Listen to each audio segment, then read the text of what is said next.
Bismillah. Assalamualaikum warahmatullahi wabarakatuh.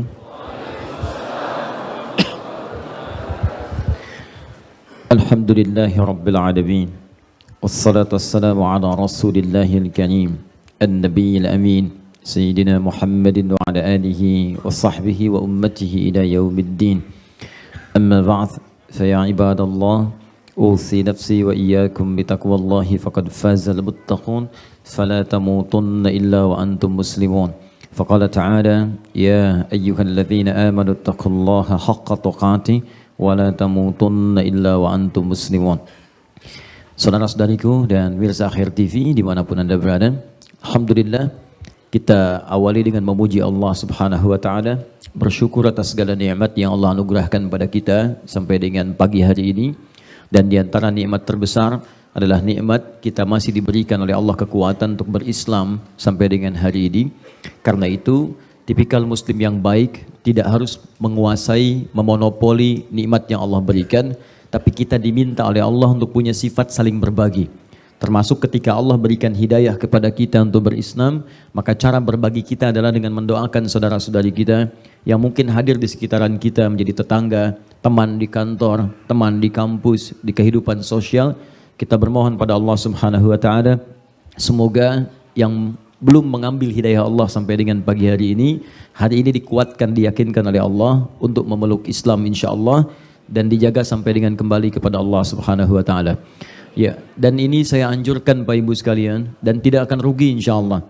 Demi Allah saya katakan tidak akan rugi. Mungkin dalam setiap bagian sujud kita, doa kita di malam hari pasca tahajud, setelah membaca Al-Quran, sertakan mohonkan kepada Allah agar orang-orang yang belum dapat hidayah, ya dia bisa kuat untuk mengambil hidayah yang dimaksudkan, sehingga bisa berislam.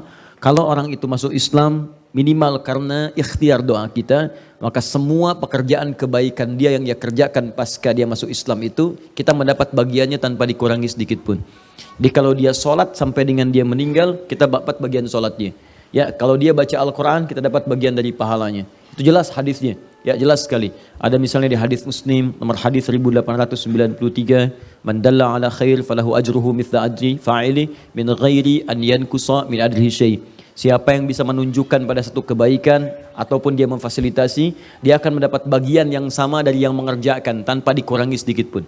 Jadi kalau yang sholat dapat 10 pahala, kalau berjamaah 27, kalau ke masjid tambah lagi 25, 25 itu jarak satu keduanya 500 tahun, dua ketiganya 500 tahun, tiga keempatnya 500 tahun, itu Masya Allah kita pun dapat hal yang sama tanpa dikurangi sedikit pun. Ya, saya sekarang tergerak untuk menyampaikan ini dalam setiap pembukaan ta'lim, karena kita mencoba itu dan membiasakannya saat di Bekasi, dan hasilnya Masya Allah. Alhamdulillah sampai hari ini itu hampir tiap pekan ada yang datang untuk masuk Islam.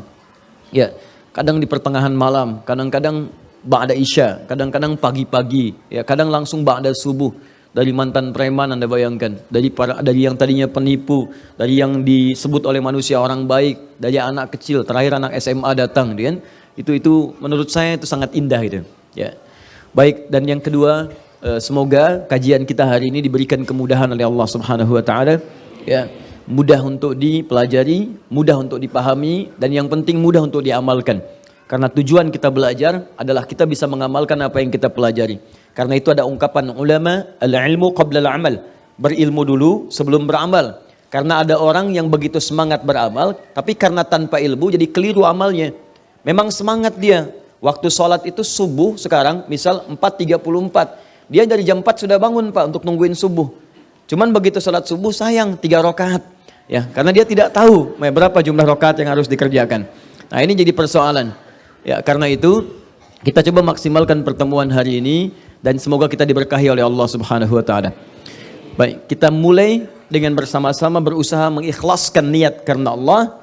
Ketika kita ikhlas ini, maka kata sahabat kecil Nabi, namanya Abdullah, anaknya Abbas radhiyallahu taala anhuma, dikenal dengan Ibnu Abbas radhiyallahu taala anhuma. Ingat baik-baik, ini rumus dalam ilmu hadis. Kalau ada orang tua bisa memfasilitasi anak sehingga anak itu jadi lebih baik di masa depan. Ya, dan diantaranya menjadi ahli agama. Atau dia misalnya beraktivitas di bidang umum tapi bermanfaat untuk urusan agama. Nah itu biasanya dalam ilmu hadis, ya silsilah riwayatnya itu nama anaknya tidak disebutkan. Tidak disebutkan, disebutkan cukup anaknya, kemudian disebutkan pada bapaknya, binnya. Misal, pernah dengar Ibnu Abbas? Pernah ya? Ibnu Omar? Pernah, Ibnu itu kan anak laki-laki. Kalau perempuan binti, anak perempuan. Ya, anak laki-laki Ibnun. Abbas itu bapaknya, anaknya Abbas. Nama aslinya Abdullah. Ya, nama aslinya Abdullah. Abbas itu pengusaha. Pengusaha, beliau waktunya luar biasa sibuk, tapi di antara kesibukannya itu di waktu-waktu senggang kayak akhir pekan masih menyempatkan ikut majlisnya Nabi. Ya, hafal beberapa hadis Nabi SAW, menghafal Quran juga. Pengusaha, kaya, tapi juga tidak pernah meninggalkan jamaah.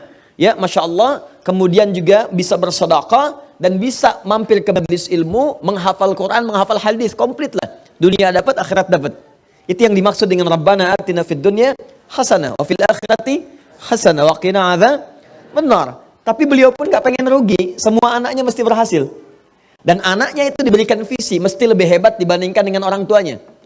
Itu yang digariskan oleh Al-Quran. Di Al-Quran itu selalu memberikan gambaran, jika kita dianugerahkan oleh Allah keturunan, maka keturunan kita itu setiap level ke bawahnya, itu mesti lebih baik daripada yang di atasnya. Misal, ayah ibu punya anak, maka kemampuan anak mesti lebih bagus daripada bapak ibunya. Kemudian punya cucu, cucunya ini lebih hebat, mesti lebih hebat dibanding bapaknya dan kakek neneknya. Harus demikian. Sederhana pandangan Al-Quran itu, karena nanti tantangan yang akan dihadapi oleh keturunan ini itu lebih berat dibandingkan dengan yang sebelumnya. Ya, coba silahkan cek tantangan di tahun 2000-an kemarin dengan yang sekarang itu jauh berbeda.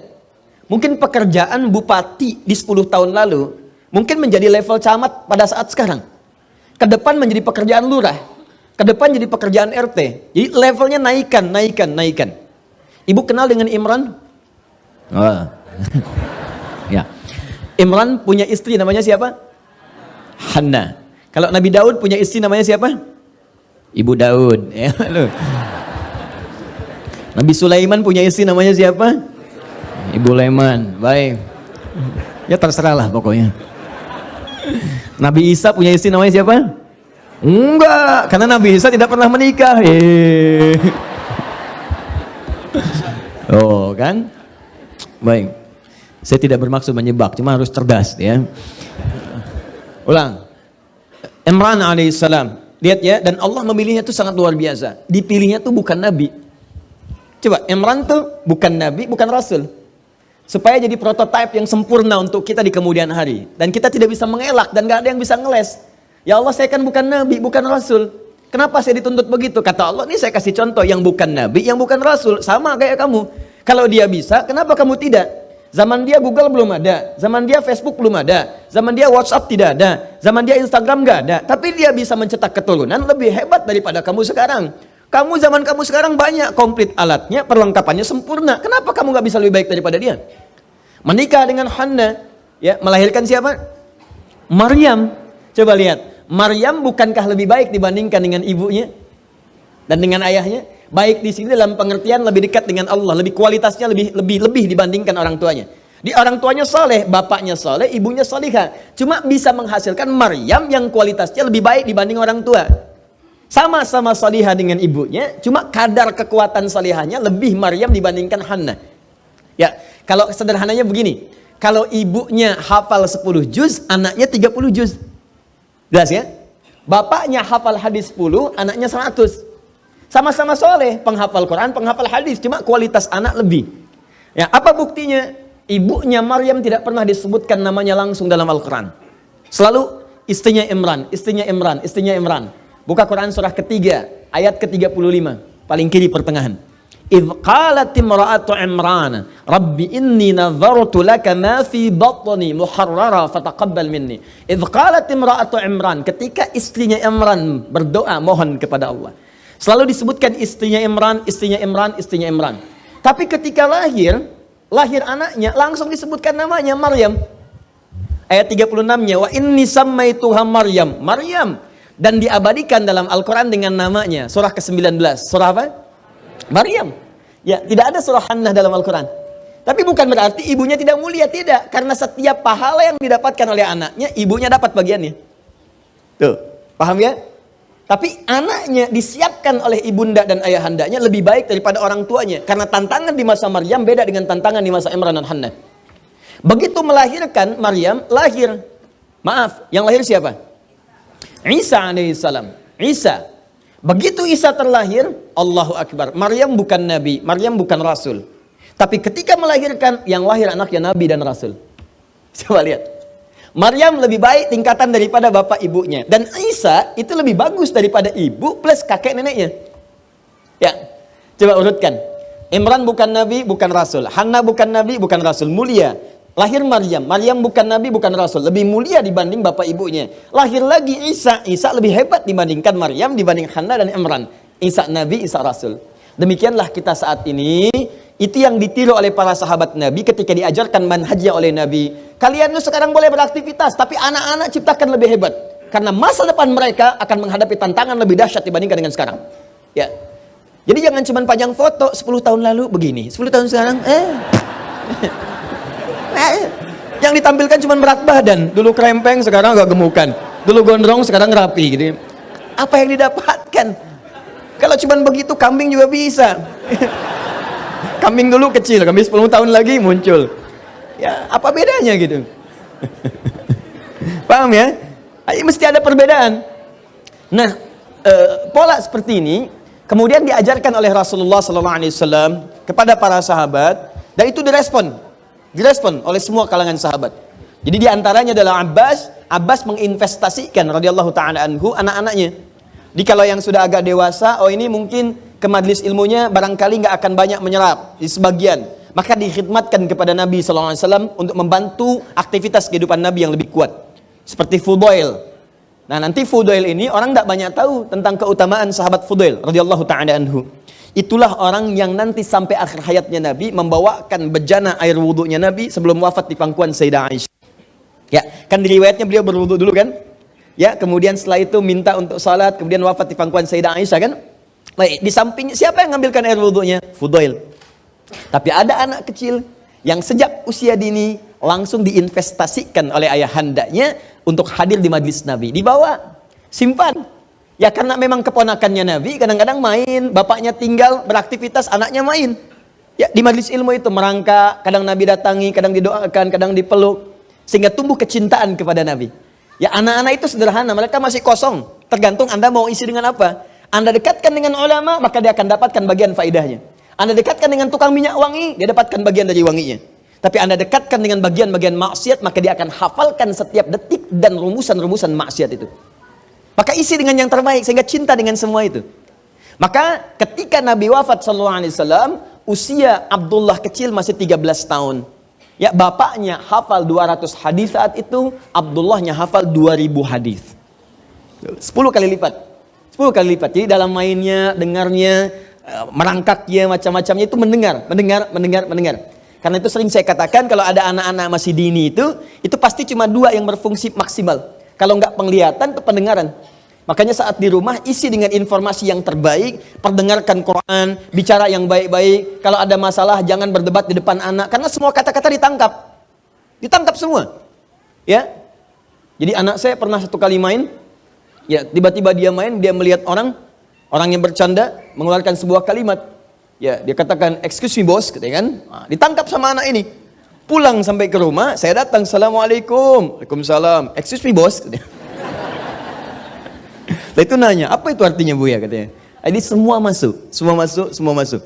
Ya kita berbahagia hari ini, mudah-mudahan insya Allah, saya lihat kenapa saya sampaikan ini tadi saya lihat ada anak-anak, ada sebagian yang kecil-kecil, mudah-mudahan insya Allah lebih baik daripada kita nanti di masa yang akan datang. Ya. Baik, kita lanjutkan. Ini baru mukadimah, kita belum mulai. Materi kita masih dalam pembahasan rangkaian fikih salat. Ya. Subnya amalan pasca salat. Topiknya adalah tentang makna doa Nabi pasca salat.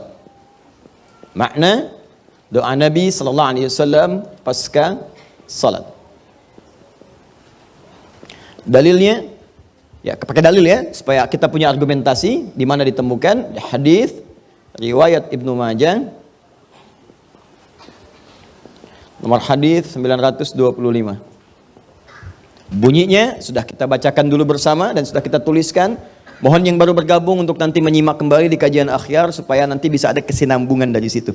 Ya, Allahumma inni, atau kalau banyak inna, nas'aluka ilman nafi'a, satu, ilmu yang bermanfaat. Saya ambil dari sini. Ini sudah kita bahas. Wa rizqan thayyiba, dua, rizqan thayyiba. Kemudian yang ketiga, ini tiga hal aja yang diminta. Wa amalan mutaqabbala. Ya. Tahan. Doa Nabi yang dipanjatkan hampir setiap pasca solat. Ya. Ini yang paling simpel Nabi sampaikan, tapi juga menjadi tuntunan bagi kita. Ini doa umum yang kita bisa panjatkan bahkan setelah solat dengan urutan-urutan zikir yang telah kita bahas. Kalaupun ada tambahan spesifik setelah ini, maka silahkan bebas, tidak ada masalah. Sahabat-sahabat Nabi banyak yang berdoa minta macam-macam. Ada yang minta kemudian rezeki, ada yang minta kemudahan usaha, ada yang minta bebaskan dari kesulitan, silahkan bebas. Cuma ada yang pokok yang disampaikan oleh Nabi ketika dibacakan, nah ini sampai dalam riwayat para ulama. Satu, ilman nafi'a, ilmu yang berkah bermanfaat, sudah kita bahas tuntas. Kemudian ini kita berhenti di sini pertemuan lalu. Rizqan thayyiba, rizki yang halal dan kualitas terbaik. Yang ini nanti dalam Al-Quran dibagi menjadi 8 bagian. Dari 8 ini, 1 sudah kita uraikan di pertemuan yang lalu. Tinggal 7 yang belum kita bahas. Sampai sini kan? Kita berhenti pertemuan lalu? Baik. Tahan, fokus baik-baik. Perhatikan sini. Ya, kalimat nabinya sederhana. Ya Allah, mohon anugerahkan kami dalam hidup ini rizki yang halal dengan kualitas yang terbaik. Awas, hati-hati ya. Ini sekaligus mengevaluasi diri kita, apakah sampai hari ini rizki kita dipandang halal dan baik tidak oleh Allah dan Rasul.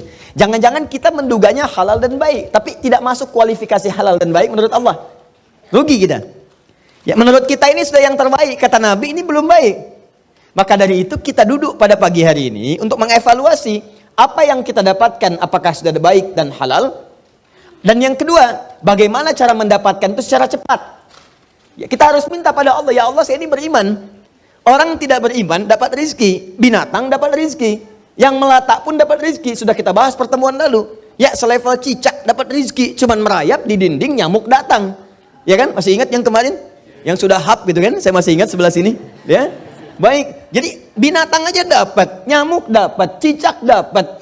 Ya, masa kita manusia tidak dapat? Tapi yang paling menarik, ya Allah, kami bukan sekedar manusia, tapi kami beriman, kami ibadah. Kalau yang tidak beriman, tidak ibadah bisa mendapatkan itu, kenapa kami yang beriman dan ibadah tidak cepat mendapatkannya? Maka Allah berikan spesial.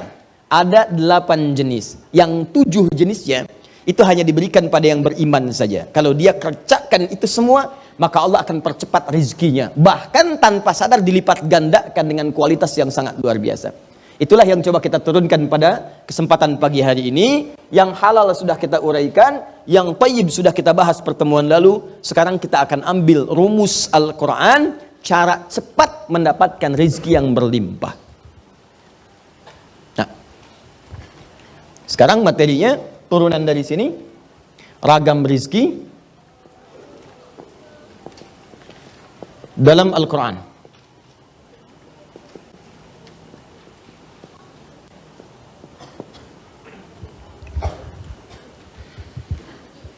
Sebelum ke sini, tolong fokus sebentar ya. Kalau Anda bertanya, Ustadz, kenapa kita mesti bahas ini? Ya, perhatikan baik-baik.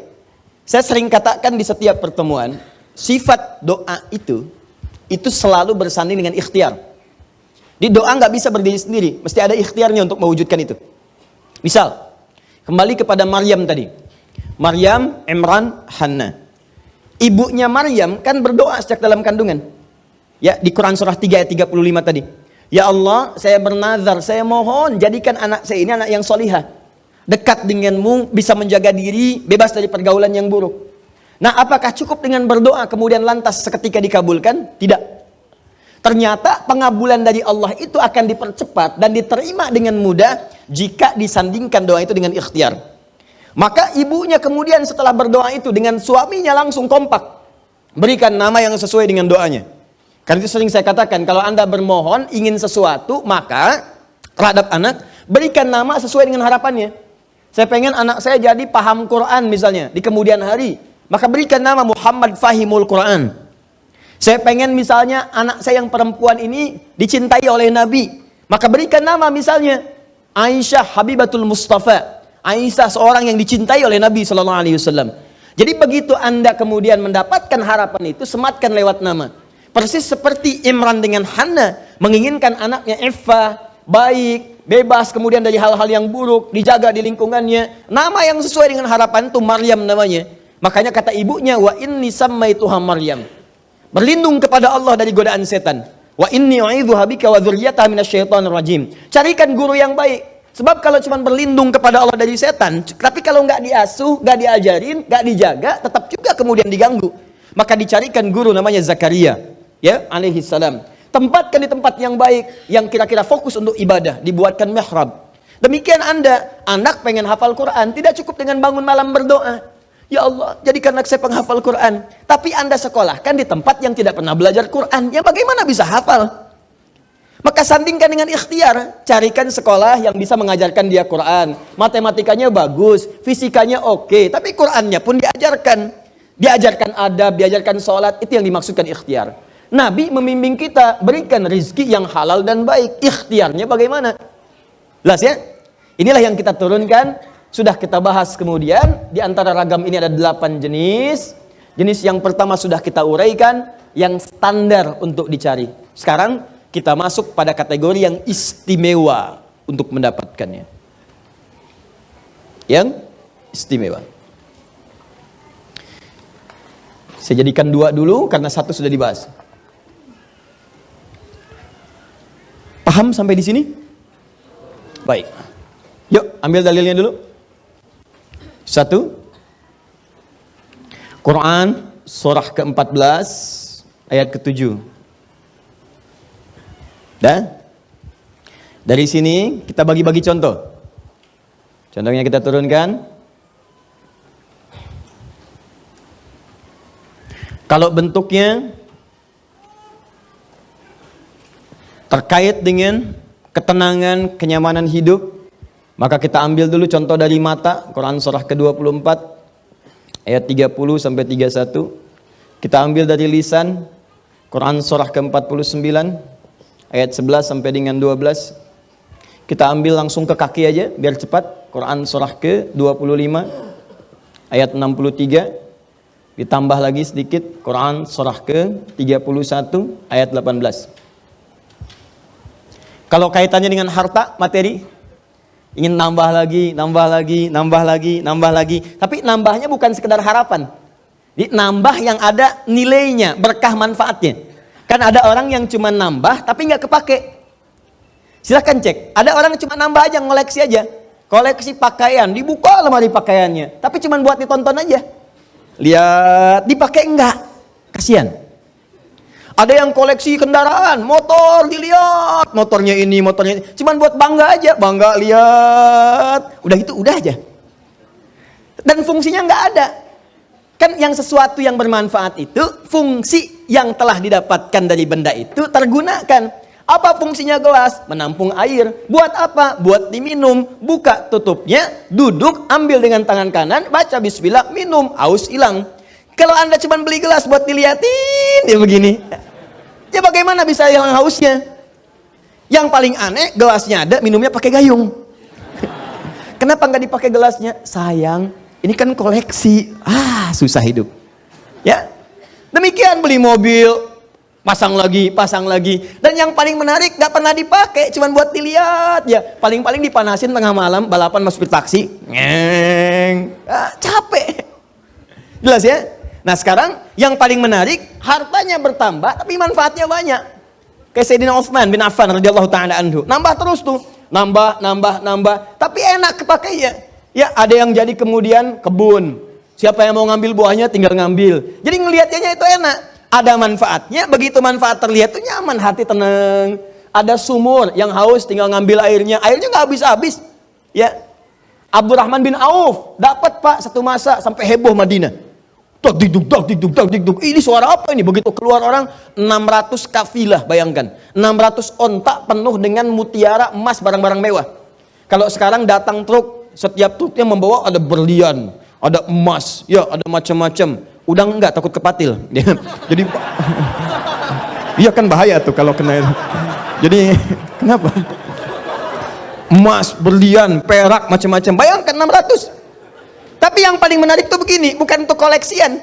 Begitu rame semua itu, Sayyidah Aisyah mendengar, kenapa ini? Ini loh, dagangannya Abdurrahman bin Auf. Saya mendengar Nabi pernah mengatakan, Abdurrahman bin Auf akan masuk surga dengan merangkak. Ya, merangkak itu maksudnya bukan merangkak begini ke surga, tidak. Saking banyak yang di-scan itu banyak, jadi nunggu dulu agak lambat dikit. Orang merangkak kan lambat. Itu maksudnya, ya. Begitu mendengar kalimat itu, saya nggak pengen terlalu lama ke surganya. Saya jadikan semua yang 600 itu sodakoh semua penduduk Madinah. Silahkan bagikan. Tuh lihat cara berpikirnya. Dan bahagia. Ya, bahagia melakukan itu. Karena beliau tahu ketika disedekahkan akan datang lagi minimal 700 kali lipat dari yang tadi. Jadi kalau orang tuh paham dengan rumus ini, maka demi Allah saya katakan tidak akan pernah ada yang malas ketika diminta ibadah oleh Al-Quran. Nah, yang kedua ini temukan juga nanti rumusnya di Quran. Surah ke-9 ayat 103. Ini satu paket dengan Quran. Surah 9 ayat ke-60. Kemudian konsep keduanya di Quran, surah kedua ayat 261 sampai 263. Kemudian satu paket dengan Quran, surah kedua ayat 215. Ditambahkan sedikit bonus untuk di lingkungan keluarga supaya berkah. Quran surah keempat ayat 34. Terakhir, yang ini untuk keturunan. Ya, untuk keturunan Quran surah ketiga ayat 38 sampai 39. Quran surah 19 ayat 3 sampai 15. Quran surah ke-21 Al-Anbiya ayat 89 sampai 90. Ya. Saya kasih contoh 3 saja dulu ya hari ini. Untuk yang rizki nomor 2. Di nomor 2 contohnya 3, kita masih ada 7 lagi yang lain. Sudah? Baik, kalau sudah, tolong tahan sebentar. Saya ingin berikan pemahaman dulu sejenak supaya tidak salah persepsi atau membatasi makna rizki pada apa yang kemudian diinginkan saja. Saya pernah sampaikan di awal, rizki itu adalah semua jenis nikmat yang Allah anugerahkan kepada kita yang punya fungsi maslahat dalam kehidupan kita. Ingat ya? Dan jenisnya itu tidak hanya kemudian terbatasi pada materi yang kadang dinilai sedikit oleh manusia. Seperti uang misalnya, pakaian, ya, makanan, tidak sekedar di situ. Ada ketenangan, kenyamanan. Itu bagian dari rezeki. Tenang, nyaman, hidup nyaman, itu bagian dari rezeki. Anda kaya tapi nggak tenang, nggak enak. Ya, nggak percaya silakan. Anda sehat tapi gelisah, nggak nyaman. Ya, saya tanya pada Anda, sering saya tanyakan kalimat ini. Ibu dah pilih mana? Kaya tapi gelisah atau miskin tapi tenang? Beda Pak, lain. Kalau laki-laki depan langsung miskin tapi tenang, belakang ibu-ibu kaya tapi tenang. Ini, jadi nggak bisa dipisahkan dengan yang ini. Ya. Ini satu, ada ketenangan, rizki yang terkait dengan kenyamanan, ketenangan, hidupnya tenang, nyaman. Yang kedua ada yang terkait dengan materi, ini. Yang ketiga ada yang terkait dengan keturunan. Keturunan itu rizki. Nanti kita buka, keturunan itu rizki. Ada misalnya ingin yang dipercepat oleh Allah dapat keturunan. Ada lagi yang sudah ada keturunan pengen soleh, itu rizki. Ya, awas anak-anak yang soleh itu rizki. Rizki terbaik bagi orang tua. Bahkan nanti ada jenis yang ketiga, kalau anaknya bisa soleh disiapkan, maka anaknya yang soleh, bapak ibu yang dapat rizki. Mengalir langsung. Di anaknya sebetulnya yang dapat tuh anaknya, cuma bapak ibunya kebagian. Ada. Ya. Yuk kita cukupkan sampai 3 contoh ini dulu. Kita mulai dengan bagian yang pertama. Teorinya ada di Quran surah ke-14 ayatnya, ayat yang ke-7. Ya, kita mulai.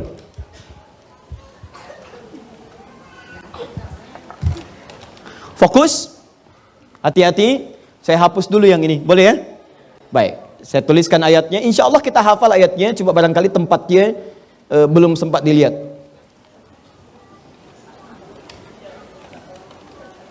Baik, auzubillahi minasyaitonir rajim. La in syakartum la azidannakum wa la in kafartum inna azabi. Baik, saya tuliskan, lihat sini. Awas, awas. Banyak orang yang bolak-balik berangkat gelap, pulang gelap lagi hanya untuk mendapatkan materi. Padahal kata Allah caranya gampang. Kamu amalkan yang ini dapat. Ngapain kamu susah-susah? Kalau bisa yang gampang, kenapa kamu memilih yang susah? Kalau bisa dipermudah, kenapa dipersulit? Kalau bisa yang halal, kenapa cari yang haram? Maka rumus cepat yang pertama adalah pakai lam taukid la. In harfus syarat la in. Kemudian muncul tawarannya syakartum. Nah, ini jawabannya. La azidannakum. Saya ajarkan yang rumus ini dulu. Yang turunannya saya simpan. La in syakartum la azidannakum. Hapus yang ini. Ya. Kelihatan ini? Baik, kalau kelihatan, sekarang kita belajar dengan serius. Saya turunkan setiap hurufnya. Kita baca dengan ilmunya, kita keluarkan kaidah ilmu nahwunya, kita terapkan kaidah ilmu balaghahnya. Perhatikan baik-baik. Kalau dibaca dengan terjemahan la in syakartum, jika kalian bersyukur, la azidannakum, pasti aku tambahkan nikmat untuk kalian. Demikian di terjemahannya. Sekarang lihat baik-baik. Kita pisah. Ini ada satu la, kedua in, tiga syakartum, keempat pakai la lagi, kelima baru pakai azidannakum. Dan ini kalimat yang menggunakan fi'il madhi, bentuknya past tense, yang ini menggunakan mudhari, present continuous future. Sudah? Baik. Paham sampai sini? Halo? Belum saya jelaskan bagaimana bisa paham. Wah, ini kualitas ibu-ibu hari ini. La. Lihat sini, la harfu taukid. Wah, maksud saya begini, nanti kalau Anda baca Quran di ayat yang lain, kita sudah bisa memahami, oh maksudnya ke sini. Jadi kalau ada huruf yang dalam bahasa Arab begini, ada la, ada li, beda. Ya. Kalau huruf begini li, itu biasanya menunjukkan kepemilikan. Li, punya saya. Lillahi ma fis samawati wa ma. Li, bukanlah li, berarti punya Allah yang di langit dan di bumi semua. Tapi kalau la, bacanya pendek, bukan la, tapi la. Ini disebut dengan harfu taukid, huruf yang berfungsi untuk menguatkan sebuah informasi. Yang menandakan keseriusan atas apa yang akan disampaikan. Jadi kalau orang Arab itu ingin meyakinkan, misalnya, sosok yang kadang-kadang ragu, atau ingin menunjukkan ini serius, toh, tidak main-main, maka dia katakan dengan la. Misal, ada orang mengatakan misalnya,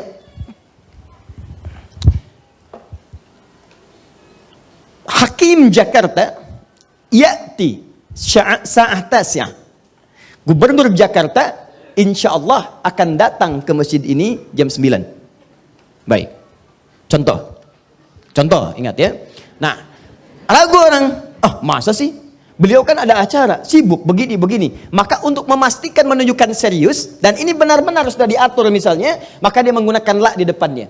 Hakim Jakarta layak layati, lanya pendek, layati al-an sa'atas ya. Saya serius loh, saya yakinkan pada Anda, Gubernur Jakarta akan datang jam 9 saat ini. Paham rumusnya? Maka kalau Anda menemukan huruf la dengan harakat fathah a, kemudian bunyinya pendek la, ini menunjukkan informasi yang disampaikan begitu serius, begitu kuat, dan membuat kita harus yakin tanpa ragu sedikit pun. Apalagi kalau menyampaikan itu Allah dalam Al-Quran. Jadi kalau sudah Allah nggak pakai taukid pun sudah kuat. Ini pakai taukid. Jadi kalau Allah nyampaikan, kaidah Qurannya dibuka di awal. Dzalikal kitabu la. Semua isi Quran jangan ragu. Nah ini ketika Allah sampaikan menggunakan la, seakan-akan udah disampaikan masih ada yang ragu. Maka Allah katakan, hei jangan ragu ya. Saya tegaskan, saya serius, saya kuatkan. Ada sesuatu yang akan saya sampaikan saat ini. Paham? Nah, ini la-nya taukid, ini sama. Nah sekarang in. Ini namanya harfu syartin, syarat. Huruf yang menunjukkan syarat untuk bisa meraih sesuatu atau terjadinya sesuatu. Misal, inji tahuna ati. Kalau engkau datang ke sini, saya pun akan datang. Syaratnya kamu datang. Kalau kamu datang, saya datang. Jadi kalau Anda tidak datang, saya tidak datang. Yang penting Anda datang, saya datang. Kalau Anda tidak datang, saya nggak akan datang. Itu menggunakan in jita ati. In, jika kamu datang ke sini, jita ati, saya pun datang.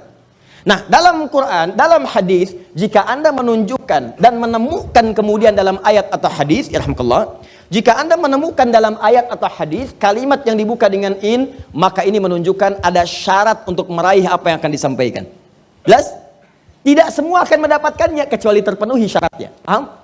Nah, sekarang perhatikan baik-baik. Cara menerjemahkannya, fokus. Banyak orang menerjemahkan dari sini ke sini ke sini. Padahal kalau Anda baca dengan ilmu balaghahnya, untuk mendapatkan motivasi terkuat, maka cara menerjemahkannya urutannya 1, kedua, ketiga. Urutan Al-Qur'annya, ini yang benar dalam bahasa Arab. La in syakartum la azidannakum. Tapi kalau Anda ingin termotivasi dengan baik, ilmu balaghahnya, maka ada takdim wa ta'khir. Yang diawalkan, diakhirkan. Cara menerjemahkannya, dari sini dulu, ke sini, baru ke sini. Lihat baik-baik.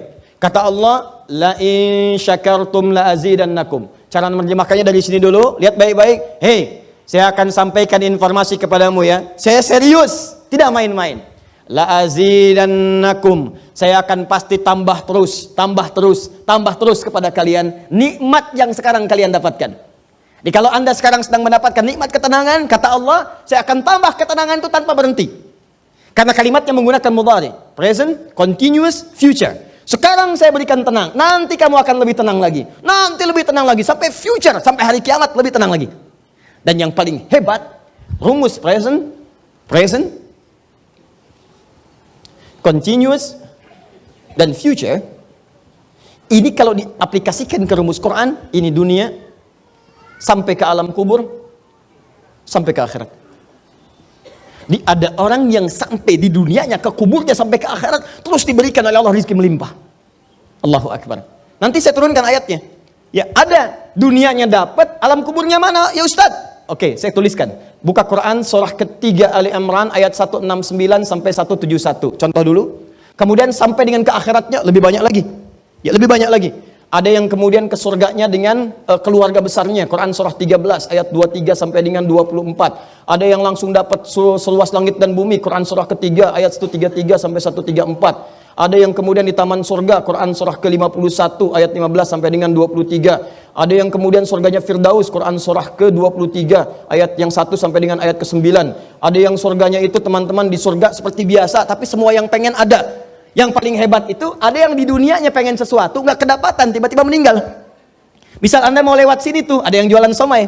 Ya, mau nyobain, pengajian udah dimulai. Nggak enak orang nyimak, Anda makan somai.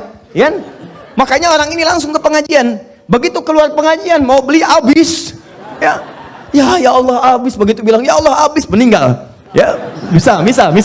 Nah, tiba-tiba orang ini masuk surga.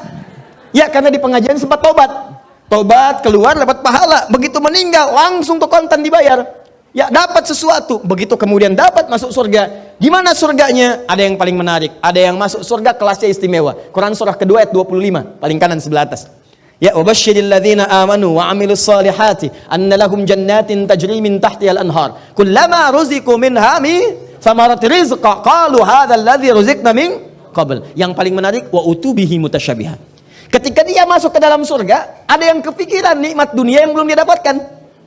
Begitu dia masuk, ya Allah, somai.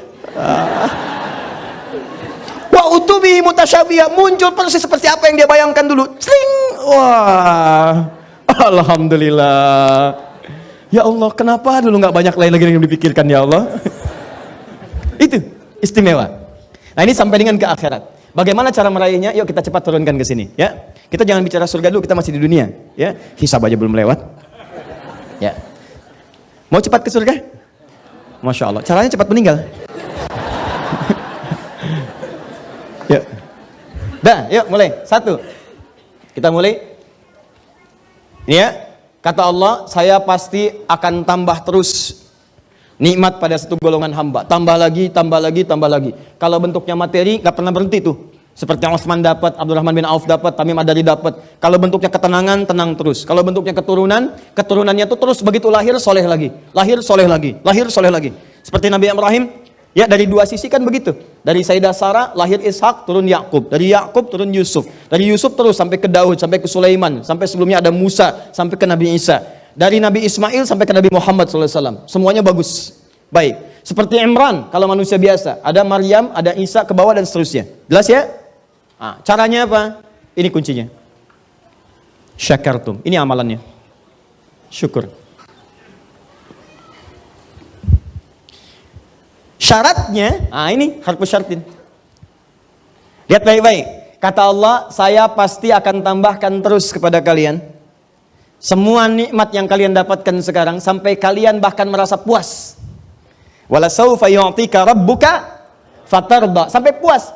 Padahal kaidah nikmat itu kalau udah didapatkan jarang orang puas, pengen nambah. Contoh gini, kalau sudah punya sepeda apakah puas? Tidak, pengen apa? Motor. Kalau sudah punya motor pengen apa? Kalau sudah pengen punya mobil pengen apa? Tuh, padahal parkirnya aja belum jelas garasinya di mana. Ya. Tapi itulah manusia. Di manusia itu kalau urusan nikmat gak pernah puas. Tapi yang ini enggak, kata Allah, saya akan terus tambah. Mau minta apa? Tambah, tambah sampai kamu merasa puas. Puas ya Allah, cukup, sudah. Diberikan terus. Itu yang sangat luar biasa. Nah, kata Allah, saya akan pasti berikan kepada kalian nikmat terus bertambah tanpa pernah selesai sampai kalian puas. Tapi syaratnya ada amalannya. La in syakartum. Syaratnya in syakartum. Kalian mesti mensyukuri semua nikmat yang saya berikan itu. Jadi begitu Anda peroleh, Allah kasih nikmat pada kita. Misal ini, ada nikmat ini, nikmat ini, nikmat ini. Begitu Anda dapatkan, syukuri nikmatnya. Begitu Anda syukuri, maka itulah jaminan langsung diterapkan dalam Al-Quran. Kata Allah, jangan ragu, saya pasti akan tambahkan sampai kalian merasa puas mendapatinya. Jelas? Nah, sekarang pertanyaannya, apa yang dimaksud dengan syukur itu? Dan bagaimana caranya?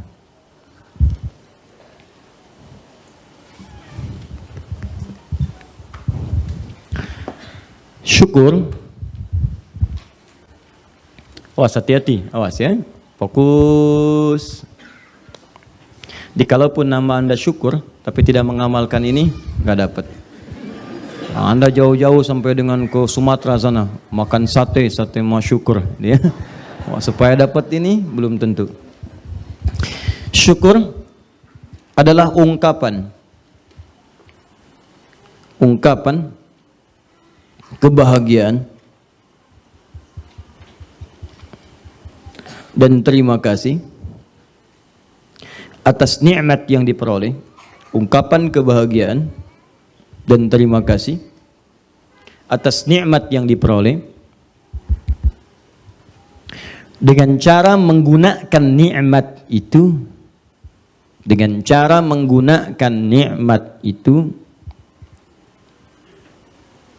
sesuai dengan ketentuan yang telah Allah tetapkan. Ungkapan kebahagiaan dan terima kasih atas nikmat yang telah diperoleh dengan cara menggunakan nikmat itu sesuai dengan ketentuan yang telah Allah tetapkan. Jelas? Baik, yuk kita pelan-pelan. Pertama, definisi ini memberikan gambaran bahwa syukur itu selalu lekat dengan nikmat yang membahagiakan. Ya. Makanya orang-orang itu ketika mendapatkan nikmat yang umumnya memberikan rasa kebahagiaan, maka muncul dorongan untuk berterima kasih. Standar. Lihat sini turunannya.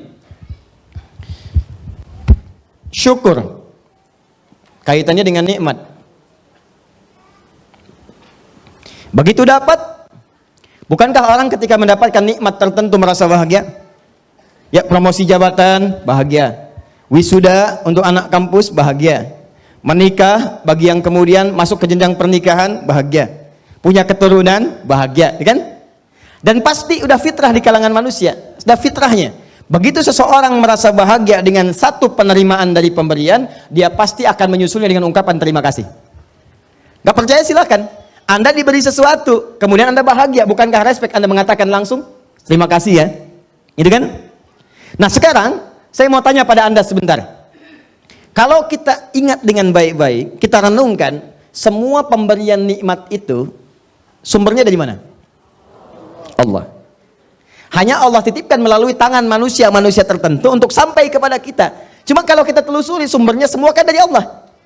Jadi Anda bayangkan, maaf ya, pada yang dititipkan oleh Allah saja kita terima kasih. Masa kepada Allah kita tidak bersyukur? Jelas ya? Makanya pada manusia disebut syukran, terima kasih dari syukur. Ucapan terima kasih. Tapi Anda jangan lupa, dia cuma dititipin oleh Allah, sampaikan pada si fulan lewat tangannya supaya dia mendapatkan bagian dari pahalanya. Jelas? Cuma yang tidak boleh kita lupakan, sumber nikmatnya bukan orang tadi, sumber nikmatnya dari Allah Subhanahu wa taala. Nah, lalu Allah kasih tawaran kepada kita, kalau Anda ingin saya tambah lagi, mungkin saya titipkan lewat yang lain lagi, lewat perusahaan tertentu, lewat orang tertentu, maka kata Allah, jangan cukupkan kalimatnya kepada ucapan terima kasih. Teruskan dengan cara menggunakan nikmat itu sesuai dengan ketentuan yang Allah tetapkan. Yuk kita ambil contoh satu-satu. Di sini, di bagian terakhir banyak yang gagal di sini. Bagian pertamanya sukses, menerima nikmat, bahagia, lahir anak, bahagia. Maaf, sampai sini selesai. Terima kasih. Cuma kemudian itu tidak disusul dengan ketentuan Allah. Bagaimana cara merawat anak yang baik sehingga kebahagiaan itu berlipat di masa depan. Tidak diikuti sehingga muncullah kemudian penyesalan di masa depan. Jangankan sampai ke surga, dunianya sudah nestapa. Ada yang lekat dengan narkoba, ada yang senangnya tawuran, ada yang sudah membantah orang tua, ada yang durhaka dan sebagainya. Nah, sekarang yuk kita masuk pada satu-satu cara nikmatnya. Pertama, bagaimana mensyukuri contoh nikmat yang menenangkan dan memberikan kenyamanan. Satu,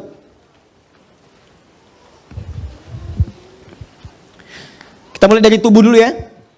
Dari tubuh dulu, setelah itu baru ke harta. Yuk, dari ujung kepala sampai ujung kaki. Di kepala kita ambil dua contoh, mata dengan lisan. Baik, Bapak Ibu, sebentar. Nikmat penglihatan, melihat, bisa melihat, nikmat tidak? Nikmat ya? Baik, kalau kita sepakat itu nikmat, berarti harus kita syukuri kan? Baik, supaya apa? Lihat baik-baik, pelan-pelan. Orang yang bisa melihat itu tenang, nyaman, tentram.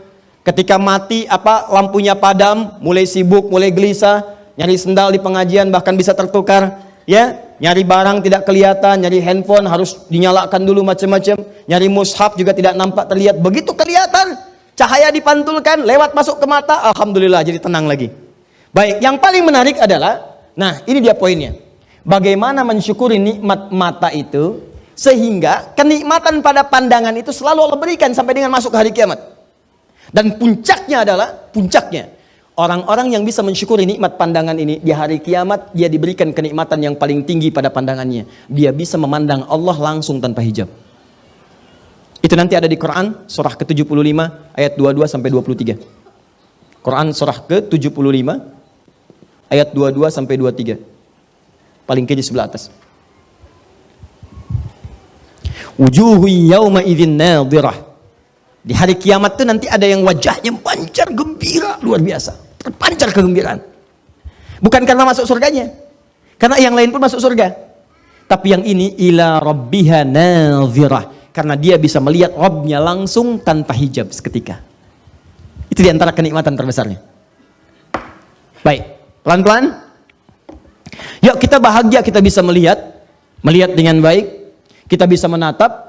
Cuma bagaimana bisa mensyukuri nikmat penglihatan ini?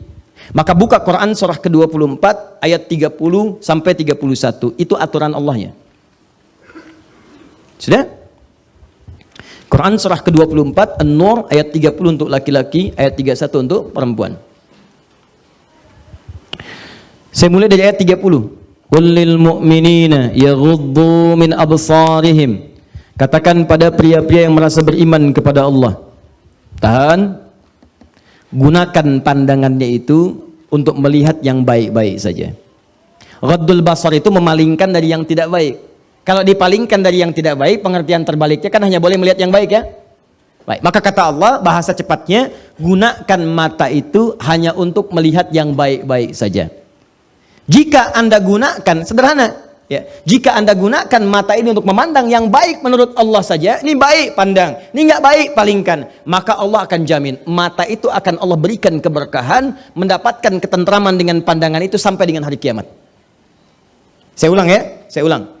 Jika Anda mengikuti ketentuan ini, kata Allah, baik laki-laki atau perempuan, ayat 31-nya untuk perempuan, Wa qul lil mu'minati yaghdhudna min absarihinna. Katakan pada perempuan-perempuan yang merasa punya iman, pandangannya palingkan dari yang tidak baik. Aturan Allahnya pandang yang baik-baik saja. Anda pandang yang baik-baik, maka Allah akan berikan manfaat, keberkahan, kenyamanan dalam pandangan itu. Yang dahsyatnya, semua pandangan itu akan memberikan pengaruh kepada jiwa. Awas, awas. Jangan lupa dengan kaidah ini. Mata kita bukan sekedar memandang, tapi diisyaratkan dalam Al-Quran, semua pandangan ini akan menginput informasi yang diteruskan kepada otak, sampai kemudian jadi pikiran dalam kehidupan kita. Silakan cek kalau tidak percaya. Kalau tidak percaya silakan. Anda melihat handphone baru punya teman Anda, bukan cuma dilihat tuh, tapi akan masuk jadi informasi, kapan saya punya yang seperti itu. Anda masuk ke sini, kalau kemudian itu masuk ke nafsu, itu yang paling bahaya. Kapan dia kemudian bisa menyimpan itu tanpa ketahuan? Itu yang paling bahaya. Anda masuk ke masjid, masuknya lihat sendal, sendalnya bagus banget. Kalau masuknya ke takwa, Masya Allah, semoga Allah muliakan dia dengan sandalnya, dan jadi hisab paling ringan sampai dengan di akhirat. Tapi kalau masuknya ke nafsu, Masya Allah, ya Allah, saya pun pengen yang seperti itu. Buat dia lupa dengan sandalnya, ya Allah, buat dia lupa. Tuh. Ini poinnya. Kata Allah, jika ada seseorang yang bisa menjaga pandangannya, hanya yang menurut Allah yang baik saja menurut saya. Yang tidak boleh dilihat, jangan dilihat. Jadi antum tuh jaga aja. Ini yang kata Allah baik, lihat. Yang tidak baik, jangan dilihat. Maka apa dampaknya? Minimal, Anda akan merasakan ketenangan dan kenyamanan dalam kehidupan. Anda gagal mempraktekkan ini, nanti saya kasih contoh. Anda gagal mempraktekkan ini, maka minimal Anda akan disibukkan dengan kegelisahan dan urusan-urusan dunia yang sebetulnya tidak perlu kita kemudian ikut di dalamnya. Contoh, maaf ya, kata Allah, lihat yang baik-baik, ukuran baiknya norma. Gambar yang tidak baik, yang terbuka aurat, maaf, video-video yang buruk, yang mempertontonkan hal-hal yang, jangankan orang yang punya iman, yang tak beriman pun menganggap itu sebuah hal yang buruk. Ya, maaf sekali lagi, boleh dilihat nggak? Boleh dilihat tidak? Tidak. Yang kata Allah, jangan. Wala taqrabu zina, jangan dekati zina. Unsurnya apa? Gambar yang tidak serono, video-video yang tidak bagus, hal-hal yang bukan milik kita, yang tidak layak untuk dipandang, jauhi. Begitu Anda tinggalkan ini, maka insya Allah Allah akan jaga pandangan dan hati kita tetap dalam ketenangan. Anda coba-coba, kalau nggak percaya silakan. Demi Allah saya katakan, tapi jangan dicoba. Ya. Ada gambar yang tidak bagus, Anda lihatin aja. Penemuan terbaru, saya pernah satu forum dengan kawan dari alumni di Kanada, dia di jurusan neuroscientific. Itu kami sekarang ngobrol, ada yang lebih bahaya daripada narkoba. Itu langsung di MRI otaknya. Bagaimana simpulnya itu sampai muncul penyakit yang luar biasa. Dan ternyata itu yang melahirkan penyakit-penyakit berikutnya. Apa itu? Kebiasaan melihat hal-hal yang dilarang dalam agama. Yang terbuka aurat, gambar-gambar yang tidak baik, video-video porno, pornografi, porno aksi dan sebagainya. Itu ternyata itu racun yang paling dahsyat dibandingkan dengan narkoba. Narkoba aja udah parah, apalagi itu. Di begitu seseorang itu melihat gambar yang tidak bagus, itu langsung ada bagian di otaknya itu, ya, tiba-tiba dia seakan menyala, memberikan kemudian dorongan, simpul tertentu yang seakan-akan gak mau lepas dari itu. Ya makanya orang kalau lewat lihat yang seperti itu kadang-kadang mohon maaf itu gak bisa langsung lupa. Anda lihat media sosial, begitu di scroll begini, tiba-tiba muncul gambar yang gak bagus. Anda palingkan misalnya, terus ke atas. Itu di bagian otak tertentu, itu akan ada yang minta lagi. Apa sih tadi? Kok bisa dipalingkan? Nggak percaya silakan Anda. Ya. Itu walaupun Anda pengen cepat bisa dia begini, itu bisa balik lagi. Apa sih tadi gitu kan?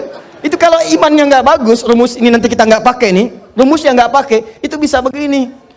Ih haram. Kok bisa ya orang bikin beginian? Astagfirullah tapi dilihat. Paham?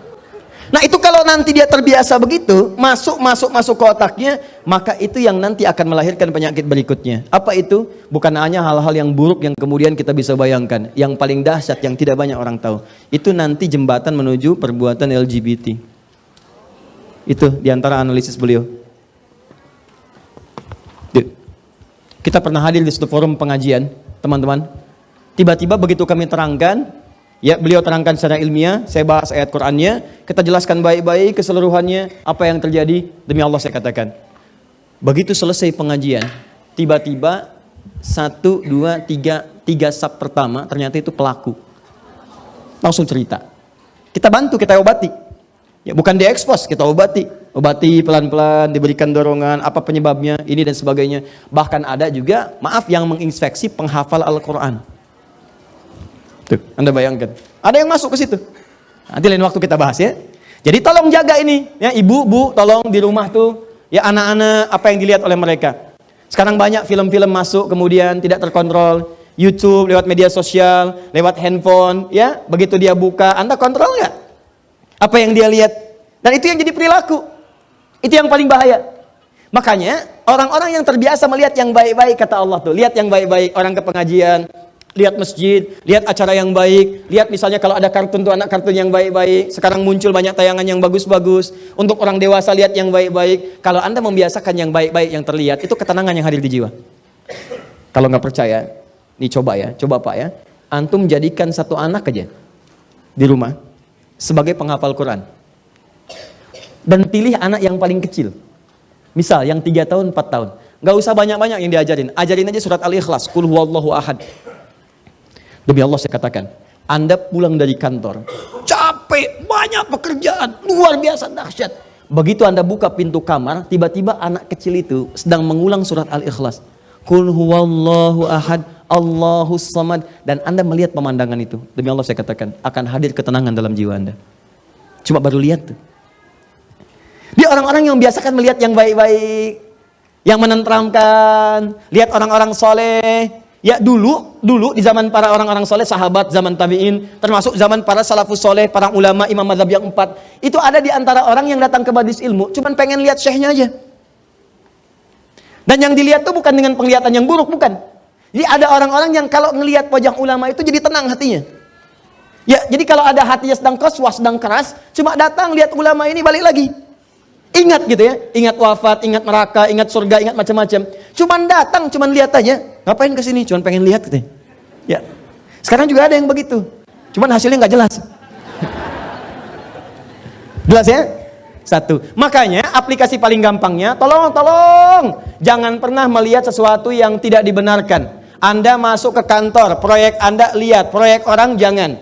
Yang haram palingkan. Ada orang masukkan anggaran yang tidak jelas, haram palingkan. Ghaddul basar, palingkan, tutup. Kalau Anda pengen tenang, kalau pengen nggak tenang silakan. Semua ambil, yang haram lihat, yang ini lihat. Dari pandangan itu kalau masuk ke nafsu, ujung-ujung dieksekusi. Pak, ini Pak. Apa ini? Ini tambahan Pak. Tambahan apa? Jangan masukkan yang macam-macam, saya nggak mau lihat. Coba Pak dilihat dulu. Coba dilihat dulu. Mungkin nanti ada sebuah perubahan. Atau kalau Bapak kurang yakin, istikharah dulu. Istikharah enak aja. Demikian, itu semua tawaran itu selalu begitu. Coba diamati dulu, coba dilihat dulu, coba dipertimbangkan dulu. Awalnya dari penglihatan, tapi Anda nggak akan tenang. Begitu tanda tangan, selesai, datang kemudian. Tugas ditunaikan, penegak hukum datang. Yang rugi bukan cuma Anda. Saya katakan di pertemuan lalu, kalau Anda yang berbuat curang, kalau Anda keluarga, anak Anda dapat bagiannya. Istri Anda kena bagiannya. Kalau Anda belum berumah tangga, bapak ibu Anda kena bagiannya. Ya apa Anda mau nyusahin lagi? Ibu yang mengandung, yang melahirkan, yang merawat, memberikan ASI. Setelah Anda tumbuh dewasa, belum sempat memberikan bagian, sudah bikin susah lagi. Cobalah, saya sering katakan kalau Anda ingin membuat yang haram, tolong pikir-pikir dulu. Karena bukan hanya Anda yang akan kena bagiannya, orang lain akan menderita. Nih, lisan. Agak cepat. Saya cepat sedikit sebelum ke harta. Lisan, ini yang sering bikin gak tenang. Quran surah ke-49. Ayat 11 sampai 12. Tahan. Kalau hidupnya ingin tenang, kata Al-Quran, 1, jaga pandangan, 2, jaga lisan. Ini langsung ayatnya turun. Ya, Quran surah 49 ayat ke-11 sampai dengan 12. Ya ayyuhalladzina amanu la yaskhar qaumin min qaum. Ada ayatnya? Ya, saya pelankan sedikit. Ya ayyuhalladzina amanu, hai orang-orang yang masih merasa punya iman. Saya sering katakan ya-nya harfun nida. Nida itu huruf panggilan. Panggilannya ke semuanya. Kalau ya itu ada 14 huruf panggilan di ilmu nahwu. Tapi yang disebutkan dalam Al-Quran cuma 1 ya. Ya itu memanggil semua kalangan dengan jarak yang semua sempurna. Mau dekat, mau menengah, mau jauh. Disebutkan 360 kali dalam Al-Quran. Kalau setelah ya dipakai ayyuha, setelah itu ada ayyuha. Ayyuha disebutkan 150 kali dalam Al-Quran. Ayyunya berfungsi taukid munada, haknya huruf tanbih peringatan. Di kalau ada ya setelah ya ada ayyuha, cara menerjemahkannya, perhatikan cara menerjemahkannya. Hei, saya peringatkan ya. Saya peringatkan, saya serius kata Allah. Saya panggil semua kalian tanpa kecuali. Baik kalian yang merasa sedang dekat dengan saya, menengah ataupun jauh. Siapa yang dipanggil? Alladzina amanu. Alladzina disebutkan 1080 kali dalam Al-Quran. Dia di ilmu nahu disebut dengan ismun mausulun yadulu alal amiyah. Ya, huruf sambung menunjuk pada objek atau bahkan subjek tanpa kecuali semua. Semua general, komprehensif. Mau besar, kecil, tua, muda, laki-laki, perempuan. Seakan-akan Allah ingin katakan, kalau ada ayat dibuka dengan panggilan ya ayyuhalladzina amanu, maka semua yang punya iman dipanggil tanpa batas. Mau dia orang dewasa, anak kecil, tua, muda, laki-laki, perempuan, tanpa batasan. Dan panggilannya disertakan peringatan. Kalau ada peringatan, hati-hati. Setiap ayat yang disandingkan dengan peringatan, maka ini di antara pemahamannya ada potensi bisa melahirkan dosa kalau diabaikan. Apa informasinya? La yaskhar qaumin qaum. Kata Allah, hati-hati, jangan gunakan lisanmu untuk saling mencela satu dengan yang lainnya. Jangan mencela. Kalau Anda ingin tenang, gunakan nikmat mulut itu untuk berkata yang baik-baik saja. Maka hindarkan yang tidak baik. Fokus, lihat hadis Nabi. Saya lompat sedikit. Man kana yu'minu billahi wal yaumil akhir falyakul khairan aw liyasmut. Cara mensyukuri nikmat lisan itu, kalau ingin ditambah kenikmatannya, di antara kenikmatan di lisan itu akan berpengaruh pada ketenangan dan kenyamanan hidup. Orang yang nggak bisa menjaga lisan, maka hidupnya cenderung tidak tenang dan tidak nyaman. Fokus baik-baik. Kata Nabi, bagaimana caranya? Katakan yang baik-baik. Kalau tak mampu, pilihan keduanya diam. Tidak ada yang ketiga. Cuma dua. Saya ulang, tidak ada pilihan yang ketiga. Cuma dua. Satu, dua. Sudah ini. Pilihannya cuma ini. Kata Nabi, katakan yang baik-baik, kalau tak mampu, diam. Jadi cuma dua, baik dan diam. Ada berapa? Oh, kan? Jadi katakan yang baik, kalau nggak bisa diam. Nggak ada yang ketiga. Dimohon maaf, kalau hidup Anda ingin tentram, dapat kan tentram itu kenikmatan. Kalau ingin nikmat, kata Nabi, baik aja yang baik katakan. Katakan yang baik, katakan yang mulia, katakan cinta, ya katakan yang indah-indah. Kalau nggak mampu, diam aja. Diam. Nah, Ustadz, apa di antara yang tidak baik yang nggak boleh kami lakukan? Sehingga dengan itu berpotensi hidup kita nggak tenang. Kayaknya nggak nikmat. Kaya tapi nggak tenang. Maaf, mewah tapi gelisah. Nggak nikmat. Apa di antara rinciannya? Turunlah ketentuan Allah di Quran surah 49 ayat 11 sampai dengan 12. Kalau Anda masuk coba-coba ke sini, maka Allah akan jamin Anda nggak akan pernah tenang hidupnya. Yuk, satu, kata Allah jangan mencela.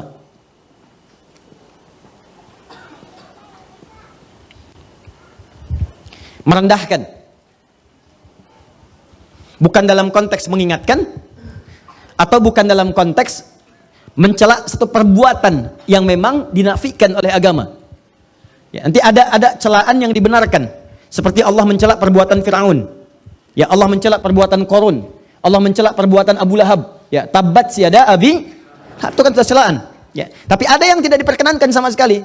Untuk merendahkan pada sesuatu yang tidak dibenarkan. Ya, nggak ada hujan, nggak ada angin, mencela. Ya, mohon maaf sekali, mohon maaf ya. Celaan yang tidak memiliki argumentasi yang dibenarkan oleh syariat. Ya, karena iri hati mencela. Karena tidak ingin tersaingi mencela. Maaf sekali. Ya. Karena persoalan-persoalan kedudukan dunia, harta benda dan sebagainya muncul mencela. Yang paling berbahaya sekarang ini yang coba saya amati baik-baik. Saya nggak habis pikir ini, ya. Ada orang yang kemudian belajar agama mencela. Itu yang agak saya susah pahami. Kalau orang bertikai mencela, barangkali bisa kita damaikan. Tapi ini orang masuk ikut taklim, belajar agama, pulang dari taklim mencela. Saya suka berpikir, ini di taklimnya belajar apa? Kata Quran jangan mencela. Anda belajar Quran, pulang dari ngaji Anda mencela. Apa yang Anda pelajari itu apa? Bahkan yang paling menarik ada larangan di Quran, jangan mencela. Mencela itu menghadirkan ketidaknyamanan. Makanya ketika Anda mencoba mencela orang lain, Anda menyoal orang lain, Anda menghina orang lain, sebetulnya kehidupan Anda sedang tidak tentram. Silakan kalau nggak percaya. Dan sekarang celaan itu bukan cuma di lisan, sudah masuk tangan. Tuh, dah tulis di media sosial. Dan sudah menjadi bagian dari kenikmatan bagi sementara orang. Kamu tidak seperti apa yang aku duga. Terus nulis itu santai banget sambil masak di dapur. Yang paling nggak tenang ditungguin komennya itu. Belum. Udah 3 jam belum. Yang paling nggak enak sampai mau tidur, itu baru mau tidur pun ngecek lagi. Udah berapa komen hari ini? Yang paling bahaya, bangun dari tidur pun lupa baca doa, yang dilihat handphone. Ya, bahkan ada satu surat menyebutkan langsung, orang-orang seperti ini siang dan malam tidak akan tenang. Siang dan malam tidak akan tenang. Ya, pasangannya apa? Gibah. Dan celakanya sekarang diperhalus. Ya, ada gosip, ada ngerumpi, ada macam-macam dan sebagainya. Silahkan cek. Orang ini langsung dijamin oleh Allah Subhanahu wa taala. Mohon maaf sekali, orang semacam ini bukan cuma tidak akan tenang di dunia, di akhirat pun akan dibuat gelisah. Karena disediakan khusus makanan khusus di akhirat, langsung disebutkan di ayatnya. Ayuhibbu ahadukum ayyakula lahma akhihi maitan fakarihtumu. Orang yang terbiasa gibah saat di dunia dan dia tidak bertobat, maka di akhiratnya langsung dihidangkan makanan yang terbuat dari bangkai orang yang digibahkan itu. Nih, saya kasih gambaran ya, maaf ya. Kalau ada orang gibah bisa membicarakan seseorang dengan niat untuk merendahkannya. Begitu dibicarakan itu baru disebutkan namanya dengan niat tadi itu sudah memindahkan pahala. Di hadis Muslim, pindah pahala. Ya. Misal, Anda bicarakan, jangan Anda lah, orang lain ya. Bisa bicarakan yang lain, begitu dibicarakan disebut namanya. Itu Adi Hidayat tuh. Ya. Baru Adi Hidayat tuh. Ustadz bid'ahnya belum disebut. Ya. Itu Adi Hidayat tuh. Ya. Begitu disebutkan Adi Hidayat, itu langsung pindah pahala dia kepada saya. Seketika. Ya, seketika. Saya tidak Ustadz, bagus. Tidak seperti yang itu tuh, dia tuh selalu begitu. Nah itu pindah. Seketika pindah. Nah kalau dia tidak bertobat, diteruskan. Ada dia tuh begini, sebutkan semuanya. Itu secara otomatis langsung akan dibentuk dari mulai wajahnya, ke tangannya, sampai dengan ke kakinya. Kalau tidak bertobat, maka hukuman pertama saat masuk neraka, ini makan bangkai saudara yang kamu telah bincangkan di dunia. Ayo, habiskan, dipaksa tuh, terus. Tarik dulu bunuh-bunuhnya, celupkan ke neraka. Begitu dicelupkan, lapar ya, tuh makan bangkai. Ya, ayo makan. Haus, nih minum nanah. Masukkan, ayo angkat. Masukkan, angkat. Lapar, buang. Demikian seterusnya. Jadi awas, hati-hati. Di dunia dia dibuat tidak tentram karena orang yang gibah itu nggak akan pernah tenang. Nggak akan pernah tenang. Dan di akhirat dia akan dibuat oleh Allah semakin merasa tidak gelisah dan tidak akan pernah tentram untuk selamanya. Di antara manusia yang paling luar biasa mengamalkan ini, menjaga lisannya, dan sampai kemudian mohon maaf teman-teman, mohon maaf sekali. Sampai beliau ini Masya Allah, sampai tidak menemukan sebuah hal yang kotor dalam jiwanya. Ya, itu diantaranya cucu Nabi, namanya Al-Hasan. Ya, diantaranya Al-Hasan, cucu Nabi SAW. Ini yang wajahnya paling mirip dengan Nabi Muhammad SAW. Masya Allah, Al-Hasan. Ya, punya anak diberi nama dengan nama kakeknya. Ya, dulu kebiasaan Nabi SAW, sewaktu beliau hidup, sebagai seorang kakek, itu masih punya waktu untuk mengantar cucunya jalan-jalan. Ya, beliau pemimpin, kakek, ayah, suami, tapi masih punya waktu untuk mengantar anak cucunya itu untuk jalan-jalan khususnya ke Awali di setiap sore, untuk nyari susu. Ya, ini contoh bagi kita. Jadi kalau kita lihat sekarang ini Masjid Nabawi misalnya, ya, contohkan, sekarang sudah luas. Kita ambil contoh kalau Anda dari hotel sini, ini pintu 17, ini Bin Daud, ini Movenpick ke sini. Nyebrang ini jalan raya, ini Diyar, sekarang jadi Raudhah. Di Raudhah ini teman-teman di sebelah sininya ada ke bawah pakai eskalator, ini grosir untuk pakaian di wilayah ini. Jadi semua pedagang-pedagang ngambilnya ke sini. Ini kalau Anda beli di sini Anda rugi karena bayar 2 kali lipat. Ya, Anda ke sini aja ke bawah, turun ke sini. Ya. Terus dari sini nanti ada orang Yaman yang jualan, bisa bahasa Indonesia 1 karena dia pernah ke Bandung. Ya. Terus sini ini nyampe ke sini, Holiday Inn ada di sini. Kemudian ke sini ada Hilton, nyebrang. Nah, di Hilton ke sini, sininya ada pintu 22 kurang lebih. 2223, di sini ada jam. Saya sering katakan jam gadang aja, yang besar. Ini ada burung-burung. Nah, Anda kalau misalnya mau cari kurma paling murah di Madinah, patokannya ini aja. Lurus ke sini sampai mentok, ya. Ini ada toko di sini. Nah, ini toko ini termasuk paling murah di sekitaran Masjid An-Nabawi. Jadi kalau yang lain dia jualan 100 real untuk kurma ajwa, dia 80. Masih bisa nawar. Ini. Dan ingat tanpa pajak di sini. Nah, saya serius dibandingkan beli di tempat lain, apalagi misalnya ke tempat-tempat yang saya nggak perlu sebutkan lah, ya. Di satu tempat yang Anda sering diajak ke situ, nah itu harganya udah tinggi. Di sini lebih bagus. Ya, saya sarankan kalau kurma itu di Madinah. Ya, kalau pakaian jangan di Madinah, di Mekah. Ini harga yang di tempat ini, ada yang lebih murah lagi, nanti Zam-Zam bagian paling bawah. Lurus tangga pertama ada Jam Al-Fajar, belok kanan. Di situ ada ATM, betul ada Sultan, belok kanan lurus. Lurusnya sebelah kiri langsung belok pas pentok, dibagi dua. Sebelah kirinya yang beli. Kenapa? Betul, saya serius, beli dua dapat satu, yang sebelah sananya fixed price. Itu bagus di situ. Harganya setengah ini. Ini kalau ini 60, sana 30. Ya, saya hafal. Apakah Ustadz beli? Enggak. Dah. Nah, di sini ada pintu Umar bin Khattab, Anda masuk. Saya mau cerita begini, di sini, ini masjid pertama nih segini aja luasnya nih. Ini pintu Babu Salam, ini Baqi, ini Raudhah di sini. Babu Salam di sini, ini Baqi, lewat sini.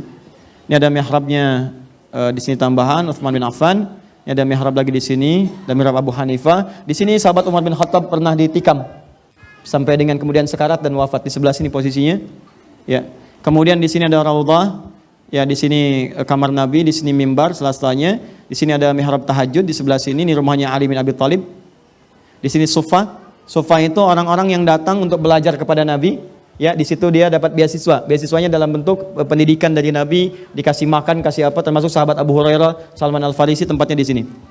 Ya. Nah, ini teman-teman sekalian, arahnya ini arah yang ke sebelah sana. Ini yang ke awal ini. Saya berdoa mudah-mudahan yang belum umrah atau haji disegerakan insyaallah ya. Ya. Dan tidak cukup dengan amin, nabung. Nah, ini ke awali. Jadi kalau Anda ke Masjid Nabi nanti, yang area ini yang karpet merah.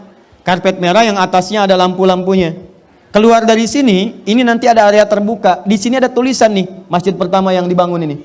Yang menggunakan ayat Al-Quran di surah At-Taubah. Di sininya ada tulisan sahabat-sahabat Nabi, nama-namanya. Ya, sampai dengan ke cucu Nabi. Nabi biasa bawa cucunya ke sini nih, jalan-jalan ke awali untuk beli susu. Al-Hasan dengan Al-Husain. Sini arahnya. Sekarang jadi mall ke sebelah sananya. Ini Baqi ke sebelah sini, Baqi Korkan.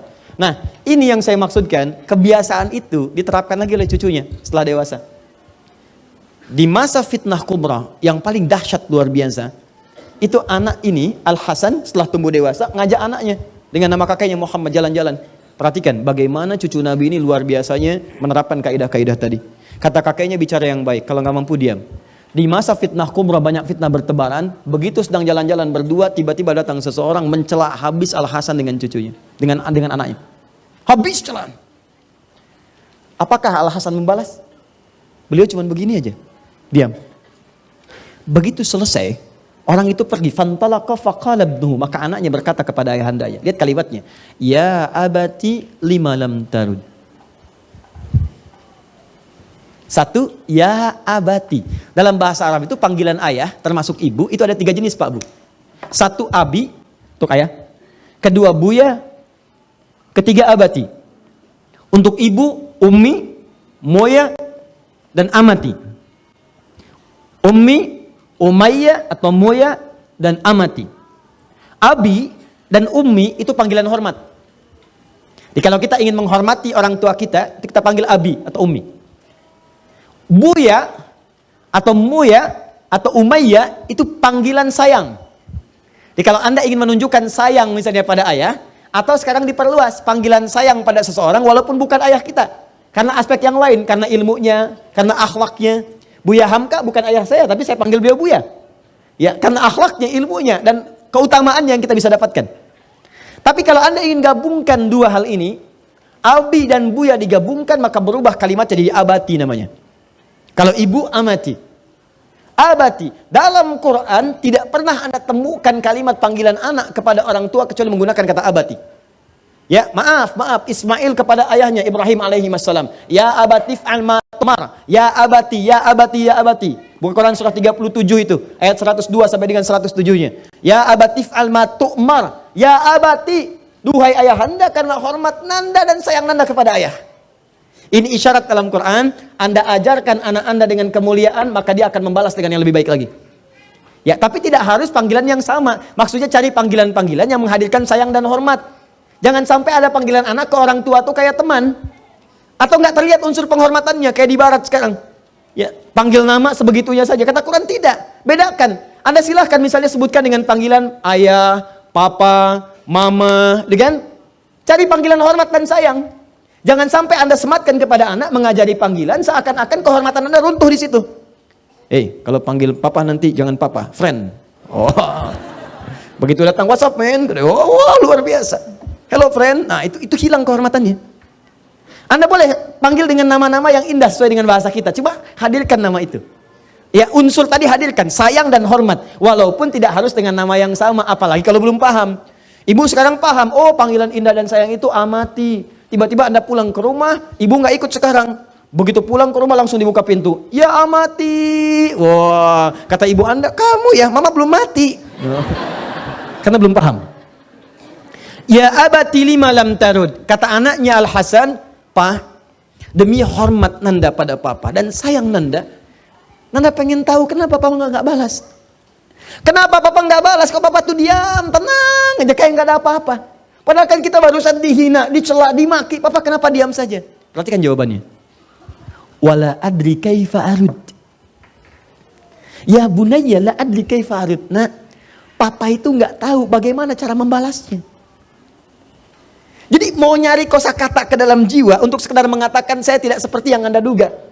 Atau misalnya Anda tidak lebih baik daripada apa yang Anda sangkakan kepada saya. Itu nyari kalimat itu pun nggak ketemu. Takutnya itu jadi celaan juga. Anda bayangkan tuh. Maka hidup orang seperti itu diberi ketenangan oleh Allah. Seakan-akan nggak ada gangguan.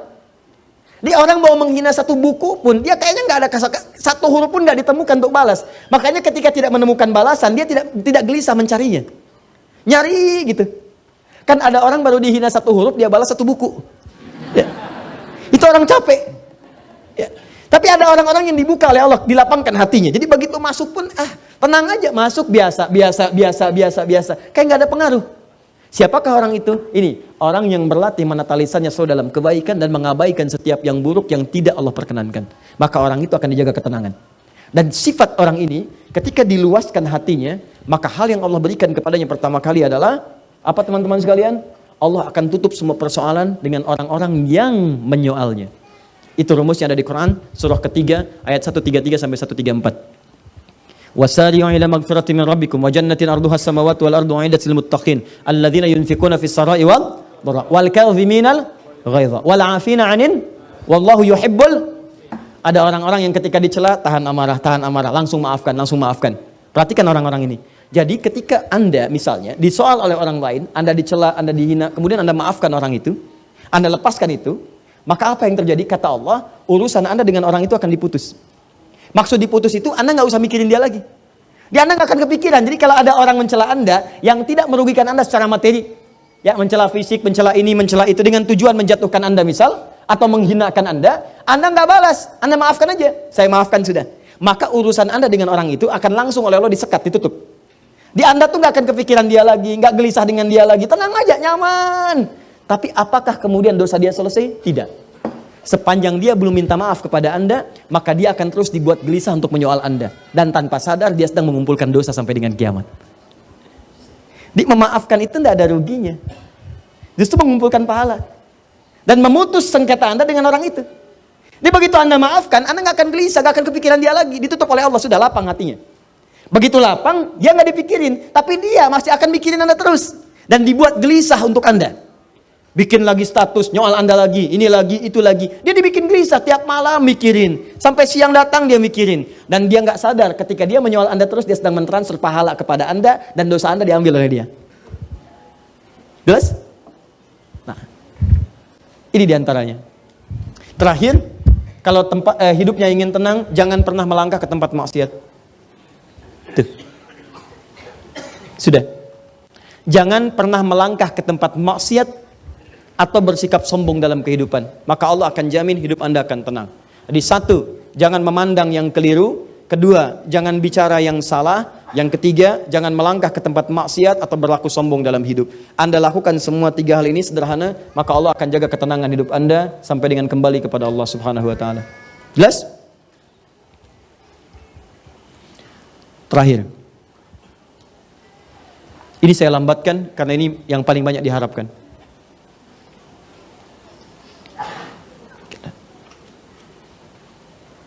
Saya hapus dulu ini.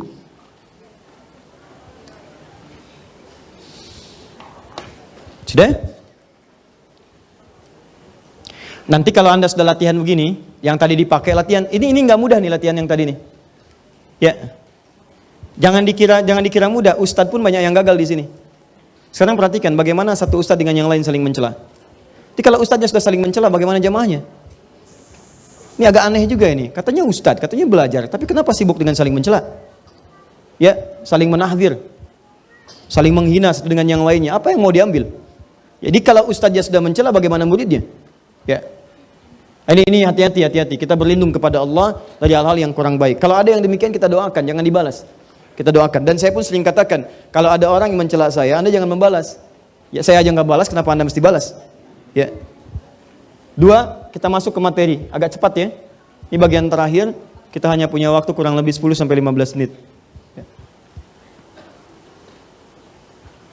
Bagaimana caranya? Kalau tadi ketenangan diberikan, tenang terus. Ya, bahkan ada masalah tenang, di soal orang tenang, dan yang paling hebat hasilnya, tadi yang Quran surah 25 ayat 63 itu. Kalau Anda jalan kemanapun, nanti ada prestasi yang sangat luar biasa gemilang. Puncaknya jalan kemanapun ketika dilecehkan orang pun Anda bisa membalas dengan cara yang terbaik. Wa ibadur rahmanil ladzina yamshuna 'alal ardi hauna wa idza khatabahumul jahiluna qalu salama. Hamba-hamba Allah yang penyayang itu kalau berhasil latihannya, dia akan jalan dengan tawadhu, dan ketika disoal oleh orang, ada yang mencela, ada yang menghina, ada yang macam-macam, yang dia balas hanya membalas dengan keadaan yang lebih baik. Wa idza khatabahumul jahiluna qalu salama. Dia malah mendoakan. Marah tidak, ada yang ngasih hadiah, ada yang ngasih senyuman, ada yang macam-macam. Anda biasanya kumpul-kumpul dengan teman-teman, kadang kegiatan gak jelas. Tiba-tiba jalan ke masjid, mau ke pengajian. Di jalan, Anda namanya misalnya Kevin. Tiba-tiba dipanggil dengan panggilan baru. Soleh. Wih, lewat nih ahli surga, jeng jeng jeng, gitu kan? Itu latihan. Tapi kalau Anda sudah tenang, oh rumusnya, saya sedang diberikan pahala oleh Allah. Ini bonus ya, bonus. Kalau ini Anda pelajari dengan baik, Anda terapkan, insya Allah akan tenang hidupnya. Tahanin, lihat baik-baik. Ada 2 rumus yang harus kita pahami. Dan ini nggak perlu dicatat. Betul, lihat aja pahami. Rumus pertama. Tidak ada orang yang bebas dari celaan. Ingat ya? Saya ulang. Tidak ada yang bebas dari celaan. Contoh, Allah dicela oleh orang kafir. Allah dicela oleh orang kafir. Malaikat dicela. Bahkan ada yang sampai bikin tulisan, jadi sebuah kitab, jadi kemudian bahkan film. Dulu ada film namanya Konstantin judulnya. Itu pemerannya Keanu Reeves. Keanu Reeves itu tugasnya mengembalikan itu arwah-arwah yang buruk, ya, karyawan-karyawannya iblis itu ke pulang lagi ke neraka. Ya, itu dibuat oleh Hollywood pada saat itu. Ya, itu nanti bos iblisnya namanya Lucifer. Si Lucifer ini nanti katanya akan turun langsung mencabut nyawanya si Keanu Reeves itu, si Konstantin.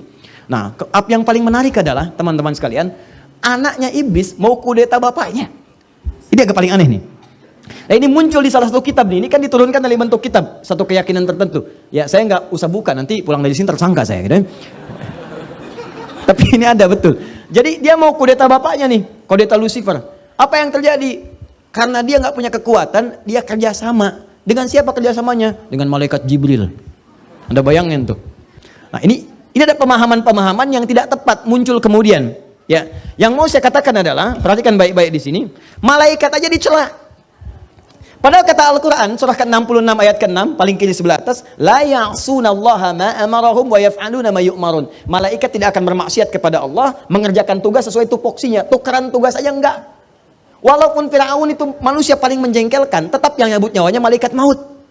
Enggak pernah dia alergi. Jibril, saya enggak enak nyabut yang ini, udah brengsek banget nih, kamu aja yang cabut. Enggak ada. Di tukeran tugas aja enggak pernah. Apalagi maksiat. Ini ada orang yang langsung mencela, Allah dicela, malaikat dicela dan direndahkan. Yang nyabutnya langsung Lucifer. Ya, turun itu. Apakah Ustaz nonton? Tidak. Coba lihat gitu tuh, saya lihat. Karena saya mengamati, ini kenapa jadi begini? Ada yang salah di kitabnya. Saya lihat lagi. Oh, ternyata benar kata Quran. Ada yang disimpangkan, ada yang begini, ada yang aplikasinya apa? Tuh, muncul ini, muncul itu. Antum tuh kadang-kadang cuma dilihat, tapi isinya nggak diperhatikan. Ada bahkan film yang digandrungi, ternyata di situ adalah unsur, maaf, ada bagian dari kemurtadan. Bahwa ini, orang senang menyebut itu padahal dialihkan pada panggilan-panggilan yang lain. Banyak. Anda cuma lihat bolanya aja. Nggak dilihat bagaimana Anda kehilangan tahajud Anda di situ. Anda kehilangan bacaan Quran Anda di situ. 2 jam dilihat di situ. Tapi diskusi aja nggak nyambung.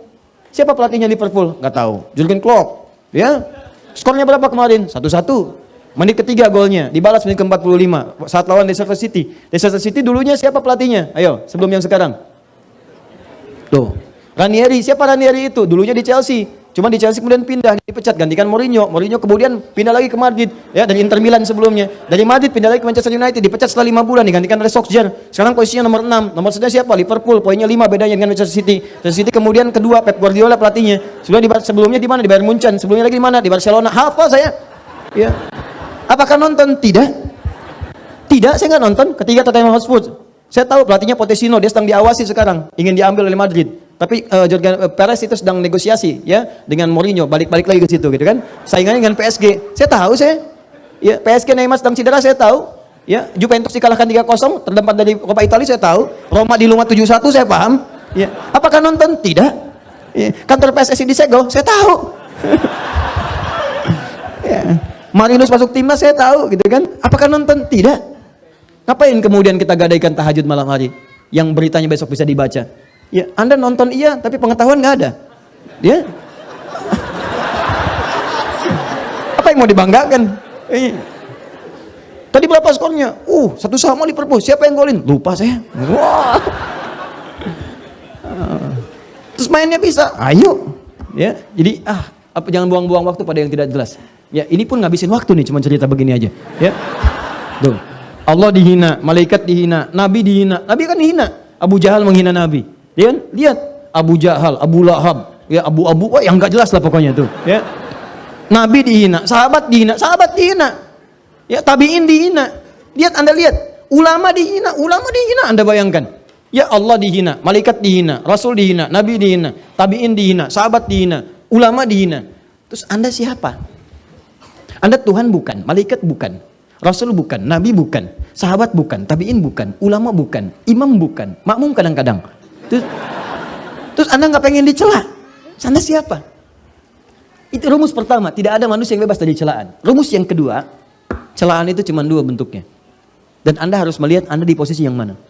Pertama, ada celaan dari orang baik kepada orang yang kurang baik. Yang kedua, ada celaan yang dari yang kurang baik kepada orang baik.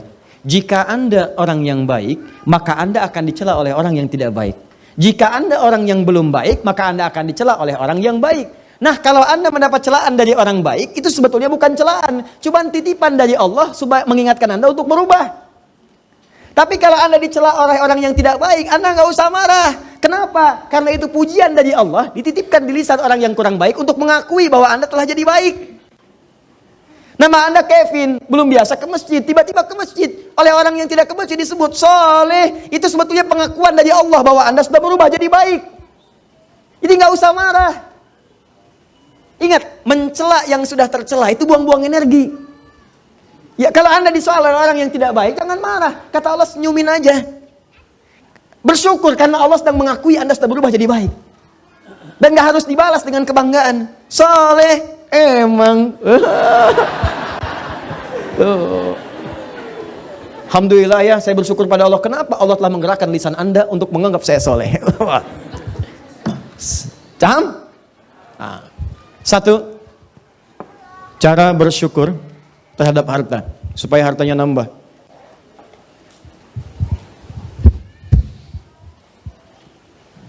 Terus saya tinggal 10 menit lagi.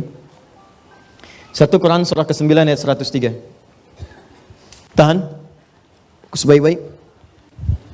Khudh min amwalihim sadaqah.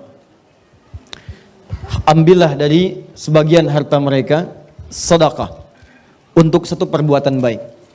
Jadi ingat baik-baik, sedekah itu dalam bahasa Al-Quran itu menunjuk semua perbuatan baik, semua yang baik. Di fikih disebut kullu ma'rufin sedekah, semua yang baik-baik disebut dengan sedekah. Zakat disebut sedekah, infak sedekah, salat sedekah. Jadi semua yang baik-baik. Jelas ya? Jadi jangan dipersempit pemaknaannya sedekah itu hanya dengan uang dimasukin kotak, tidak. Semua yang baik-baik disebut apa? Ya, nanti saya turunkan. Nah, di sini Allah katakan, lihat sini. Kata Allah, ambil dari sebagian harta itu untuk sedekah, untuk mengerjakan nilai kebaikan. Sedekah juga ada yang mengartikan ini turunan dari kata sedekah. Pernah dengar kata-kata ini? Shadaqallahul azim. Itu kalimat pengakuan bahwa semua dari Allah itu benar. Pengakuan iman. Nah, maka kenapa disebut dengan sedekah? Karena amalan ini bentuk pengakuan kita terhadap kebenaran Allah. Di Allah menurunkan satu kalimat, hei kata Allah, zakat. Kemudian kita kerjakan. Kenapa zakatnya kemudian saat dikerjakan disebut dengan sedekah? Seakan-akan kita mengakui bahwa apa yang Allah perintahkan itu benar. Dan apa yang Allah janjikan pasti benar. Paham sampai sini? Contoh, saya ulang. Karena saya lihat ada sebagian wajahnya yang wajah minta tolong. Ustaz tolong jelaskan lagi.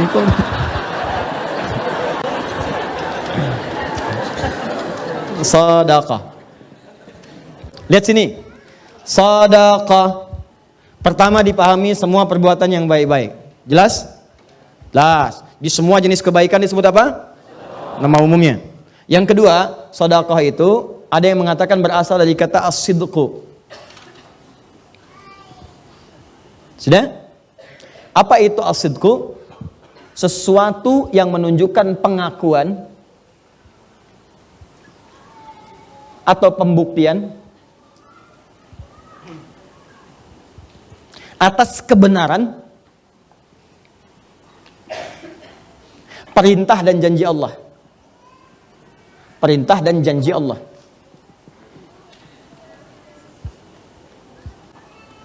Sudah? Pengakuan atau pembuktian atas kebenaran perintah dan janji Allah Subhanahu wa taala. Aplikasinya begini, contoh. Di sini ayatnya tentang zakat terkait harta. Kata Allah, ambil dari sebagian hartamu kalau sudah mencukupi syarat dan ketentuannya untuk zakat. Kenapa zakat disebut sedekah? Karena saat zakat ini ditunaikan, pertama dia mengandung unsur kebaikan. Bukankah saat berzakat ada nilai kebaikan di situ? Ya, orang bisa dibantu, kita dapat pahala, baik kan? Yang kedua, dengan kita menunaikan zakat ini berarti kita mengakui bahwa perintah Allah ini benar. Benar, kita membenarkan perintah Allah, kita tidak melanggarnya. Jadi begitu Allah katakan, kamu zakat. Kalau Anda ingin disebut sebagai hamba yang membenarkan perintah Allah, mengakui ketentuan Allah itu benar, maka buktikan. Buktinya saya keluarkan. Begitu Anda keluarkan, kenapa disebut dengan sedekah? Saya sedang membenarkan perintah Allah Subhanahu wa taala. Seakan-akan Anda katakan, ya Allah, benar apa yang kamu sampaikan. Kalaupun saya belum paham hikmahnya, saya tetap kerjakan untuk membuktikan bahwa semua yang berasal darimu semua benar. Jelas? Yang kedua, dengan kita mengamalkan ini, kita membenarkan janji Allah. Nah, pertanyaannya, apa yang Allah janjikan lewat amalan-amalan tadi? Ternyata orang yang berzakat itu dijanjikan oleh Allah Subhanahu wa taala hartanya bukan berkurang tapi bertambah. Makanya kenapa zakat di Quran disebut sedekah? Anda diminta yakin ya untuk membenarkan janji Allah. Allah berjanji kalau kamu keluarkan saya tambah bukan saya kurangi. Makanya ketika Anda keluarkan, kenapa disebut sedekah? Khudz min amwalihim sedekah. Nah, Allah ingin meminta Anda sepanjang kemudian kekuatan diri Anda, yakinkan pada diri Anda bahwa saat mengeluarkan zakat itu Anda sedang menambah harta, bukan menguranginya. Dan benarkanlah janji Allah, karena Allah kalau sudah berjanji tidak akan pernah mengingkari. Ya, Quran surah 3 ayat 9. Innallaha la yukhliful mi'ad. Pertanyaannya, Ustadz, tahu dari mana kalau berzakat itu hartanya bertambah bukan berkurang?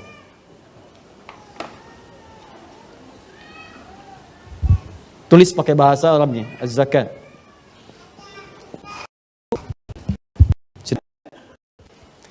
Ustaz tahu dari mana kalau saya berzakat itu bisa nambah, bukan berkurang? Pertama, dari namanya, zakat.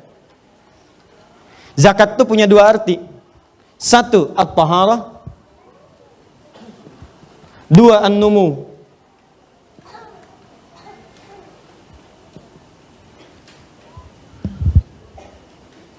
Sudah? At-taharah artinya sesuatu yang suci dari dalam dan bersih di luar. Jadi ada yang bersih luarnya saja, cuma dalamnya kotor, nggak suci. Misal, maaf ya, maaf sekali, maaf. Kita berikan contoh hewan. Hewan yang haram itu apa contohnya? Kalau hewan yang antum sebutkan tadi, misal dia dibersihkan tuh, ya, dibersihkan, dicuci, dimandiin, disisirin, tuh kan? Misal, ya, maaf, bersih nggak? Bersih, suci nggak? Tidak. Maka bahasa Arabnya al-khinziru nadhifun walakinnahu ghairu tahir. Ya, khinzir babi itu nadhifun bersih luarnya cuma tetap haram. nggak suci. Sama dengan manusia misalnya, pakai dasi, pakai jas, bersih, rapi. Cuman maaf, hatinya kotor, pencuri. Ya, pakai dasi, pakai jas, datang ke masjid. Orang takbir pertama dia mundur, tas orang diambil. Ya, jadi penampilan itu hanya untuk menyesuaikan dengan tas isi laptop yang diambil. Paham? Baik, sama datang ke kantor untuk korupsi, datang ke kantor untuk menipu, pakaiannya bagus. Nah, itu disebut dengan orang yang bersih tapi tidak suci. Bersih bahasa Arabnya nadhifun. Tapi kalau sudah suci dalamnya, bersih luarnya disebut dengan tahirun. Sifatnya disebut dengan taharah. Kata Allah, kenapa zakat disebut dengan zakat? Wa aqimus shalah wa atuz zakat. Zakat. Kenapa disebut zakat? Karena fungsi zakat yang pertama membersihkan kotoran di hati kita sehingga tidak terlampau loba dengan urusan harta. Gak diperbudak harta. Jadi kalau Anda tidak ingin diperbudak oleh harta, capek mikirin harta benda. Ngitung lagi. Padahal yang ada pun belum dipakai. Ya kata Nabi, orang yang bisa makan di hari itu udah orang kaya. Kalau punya jatah buat besok udah kaya banget. Ini Anda ini harta itu cukup untuk 2 tahun ke depan, masih dihitung juga. Padahal hidup aja belum nyampe setahun. Kebayang nggak? Nah, jadi ada orang yang diperbudak dengan harta, ngitung. Dan yang paling bahaya adalah ketika dia sudah pelit dengan dirinya sendiri. Hartanya banyak, tapi nggak kepake dengan diri sendiri. Sakitnya sudah parah, sudahlah obat generik aja.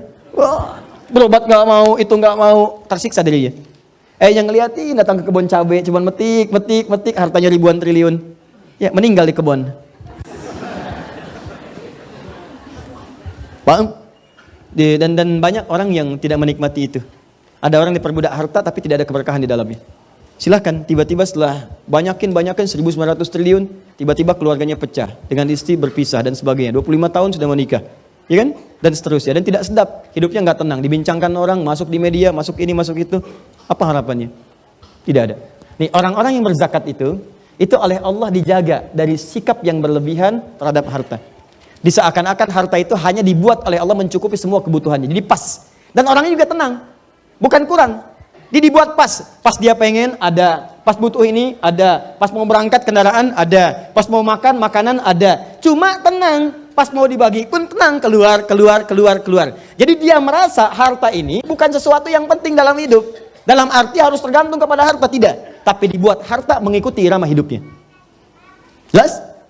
Nah, yang paling dahsyat adalah, lihat baik-baik investasinya. Kata Allah, zakat ini saat dikeluarkan, bukan sekedar membuat kita loba, menghindari sifat loba terhadap harta, dan menepis racun ketergantungan kepada harta. Tapi yang kedua, ini yang paling dahsyat. Ternyata itu mengembangkan harta dengan bahasa yang indah. An-numu. Numu itu jumlahnya banyak, tapi manfaatnya seimbang. Kan ada yang jumlahnya banyak, tapi manfaatnya nggak ada. Nambah, tapi nggak kepake. Ini tidak. Begitu nambah, kepake, nambah ada manfaat. Kalau bukan untuk dia, untuk anaknya. Kalau bukan untuk anaknya, untuk cucunya. Kalau bukan untuk cucunya, saudaranya. Kalau bukan untuk saudaranya, tetangganya. Jadi ketika Allah tambahkan, selalu ada manfaat di dalamnya. Pernah dengar kisah Utsman bin Affan radhiyallahu taala anhu? Coba antum cek. Beliau itu hampir setiap hari asetnya nambah. Tapi kebahagiaannya itu selalu ketika beliau bisa mengeluarkan bagian dari zakatnya, bisa sholat malam tahajud sampai dengan khatam Al-Quran, dan biasa membaca Al-Quran. Yang paling dahsyat, setiap nambah aset selalu ada manfaatnya. Asetnya nambah, orang Yahudi menguasai sumur. Kata Utsman, saya beli aja. Begitu dibeli, bukan cuma jadi aset, tapi jadi manfaat. Semua yang haus tinggal ngambil, gak usah bayar lagi. Kebunnya diambil lagi oleh Utsman, saya beli lagi kebunnya. Semua yang pengen kurma, ngambil aja sekarang, ngambil, gak usah bayar. Yang lapar ambil, yang haus tinggal minum. Miliknya tetap milik Utsman. Dan ini kan terus bergerak kan nilainya. Setiap masa berganti, ini nilainya terus bergerak. Sampai sekarang asetnya masih ada. Dijadikan apa? Disiapkan untuk penginapan. Semua hasilnya disimpan di Bank Saudi. Disedekahkan atas nama Utsman bin Affan radhiyallahu taala anhu. Sampai sekarang. Orangnya sudah nggak ada 15 abad tapi asetnya masih ada. Dan manfaatnya terasa. Dari mana ini semua? Ini salah satunya. Kebiasaan Utsman untuk berzakat. Setiap orang yang berzakat, maka harta yang dikeluarkan itu dilipat gandakan paling minimal 10 kali lipat dari sebelumnya. Paling minimal 10 kali. Ini lihat sini, fokus ya. Rumusnya Quran surah 6 ayat 160. Saya ulang, rumusnya Quran surah 6 ayat 160. Sebentar, ini waktu saya sudah habis. Boleh nggak saya minta 5 menit lagi aja? Alhamdulillah. Ya nggak apa-apa. Nggak apa-apa. Kalau Anda pengen sampai zuhur silahkan. Saya jam 10 kurang seperempat pulang. Ya. Lihat sini. Tahan. Kecuali kalau ada perubahan. Fokus. Setiap yang mengerjakan kebaikan sudah dilakukan karena Allah, maka perbuatan itu berubah jadi amal soleh. Ya, semua perbuatan namanya amal. Dikerjakan karena Allah, karena dorongan iman kita disebut dengan amal soleh. Paham? Misal, saya mau minum nih. Bukan sekedar minum itu perbuatan. Saya niatkan karena Allah, saya sebut namanya Bismillahirrahmanirrahim. Paling minimal Bismillah. Ya, kalau mau lebih jelas saya contohkan, misal Bismillah. Alhamdulillah. Jelas? Saya tutup lagi.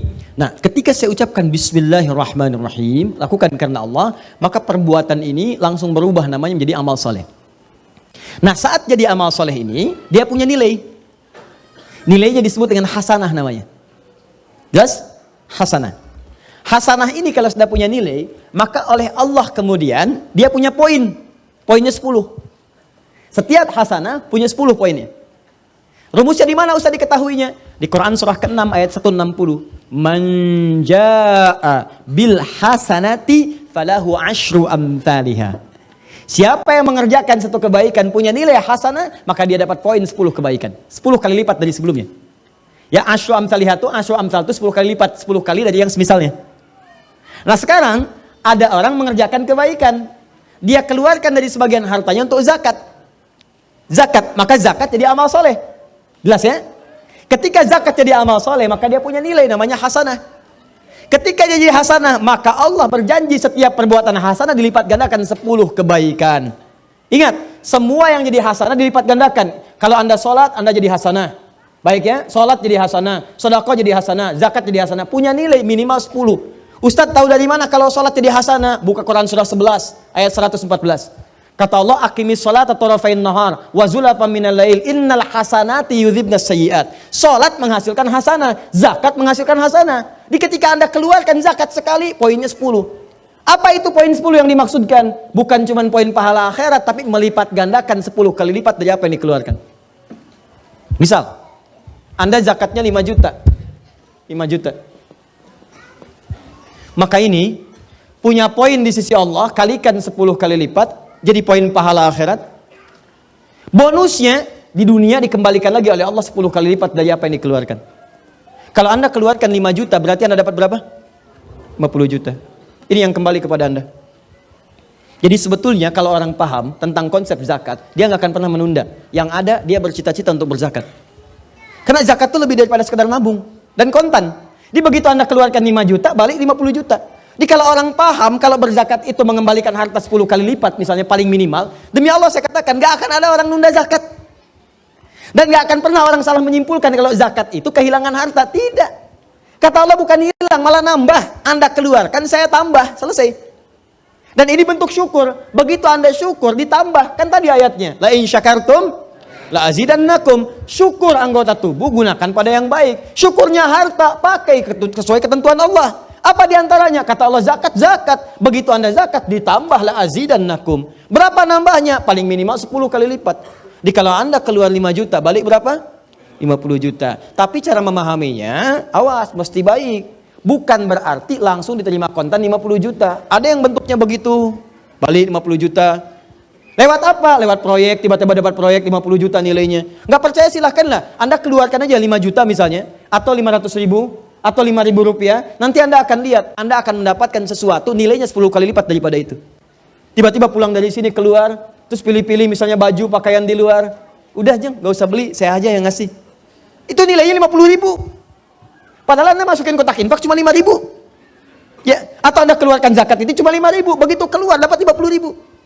Ada yang traktir makanan, ada yang dijaga oleh Allah supaya nggak sakit. Yang kalau dia sakit biayanya bisa 50 juta. Ada.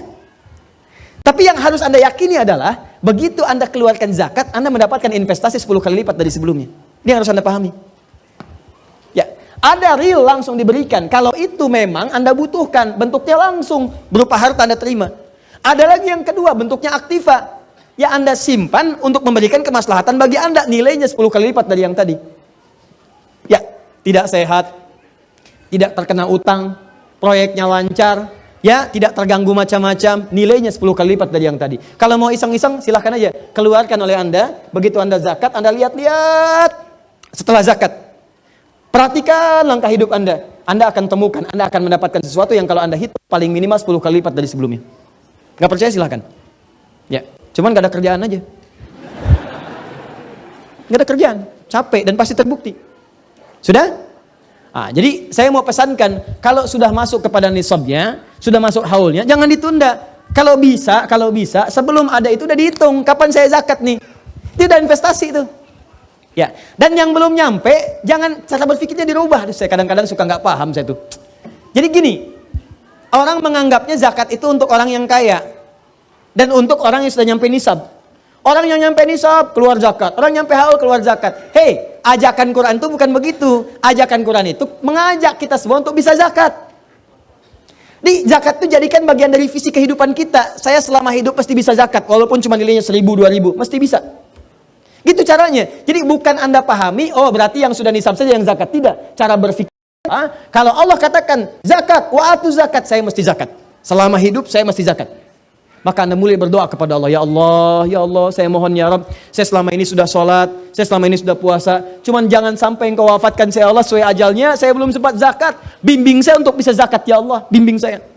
Walaupun cuma 25 juta ya Allah zakatnya selama hidup. Masya Allah. Zakat 25 juta, 2,5%, berarti mintanya berapa? 1 miliar. Paham ya? 2, infak. Infak. Ini lebih dahsyat lagi. Fokus, ini terakhir, saya tutup. Lihat baik-baik. Infak itu kadarnya di atas zakat. Karena kalau zakat itu wajib. Dan gak ada tawar-menawar. Ya, dan wajib pun digandakan lagi. Kenapa dipaksa wajib? Seakan-akan Allah itu maksa kita supaya kaya, supaya nambah lagi, supaya tenang lagi hidupnya. Tapi infak lebih dari zakat. Sunnah, tapi masih ada yang mau ngasih. Kalau wajib ngasih, wajar. Ini sunnah, masih mau keluar. Itu yang dahsyat. Makanya pahalanya dilipat gandakan lebih daripada yang sebelumnya. Zakat minimal 10, infak minimal 700 kali lipat. Saya ulang, infak minimal 700. Ingat, saya katakan minimal ya. Minimal. Dalilnya mana Ustaz? Sebelum ke dalil, saya minta toleransi. Boleh nggak 10 menit lagi? Jadi saya lebih tenang. Jadi saya minta tambahan berapa kali? 2 kali kan? Tuh. Kenapa? Infak. Quran surah kedua ayat 261. Paling kiri sebelah atas. Sampai 263. Lihat sini. Mathalul ladzina yunfiquna amwalahum fi sabilillah. Tahan, fokus, lihat baik-baik. Mathalul ladzina yunfiquna amwalahum fi sabilillah. Siapapun yang berinfak. Perumpamaan orang-orang yang infak di jalan Allah. Siapapun. Saya katakan siapapun dari alladzina, mau besar, kecil, tua, muda, laki-laki, perempuan. Orang-orang yang infak di jalan Allah, kamathali habbah, seperti orang yang menanam satu benih. Ambatat sab'a sanabil, tumbuh dia jadi 7 tangkai, tumbuh naik jadi 7 kali 7. Fi kulli sumbulatin mi'atu habbah. Dari setiap 7 tangkai ini ada 100 lagi buahnya, benih yang baru, kali 100. 1 kali 7 berapa? 7 kali 100, 700. Maka sepakat nih kalangan penafsir, sepakat. Orang yang infak itu, pahalanya dilipat gandakan, buahnya itu minimal 700 kali lipat. Dari apa yang ia keluarkan. Ustadz kok lebih tinggi daripada zakat? Karena zakat itu wajib. Kalau orang mengerjakan kewajiban, wajar. Karena memang wajib dia kerjakan. Sholat fardu 17 rakaat, kalau Anda kerjakan 17 rakaat, jangan bangga, emang wajib. Ya. Yang hebat itu kalau Anda udah bisa mengerjakan yang sunnah, tahajud, bangun. Orang bangun jam 5, Anda bangun jam 3, orang jam 3, Anda bangun setengah 2, kan? Setengah 2, sholat, Masya Allah, khusyuk, minta pada Allah, 11 rakaat, sampai dengan jam 4 kurang seperempat, ya. Kemudian Anda zikir, kerjakan sunnah Nabi, miring sebentar ke kanan sambil tiduran, gak kerasa bangun jam 6, misalkan.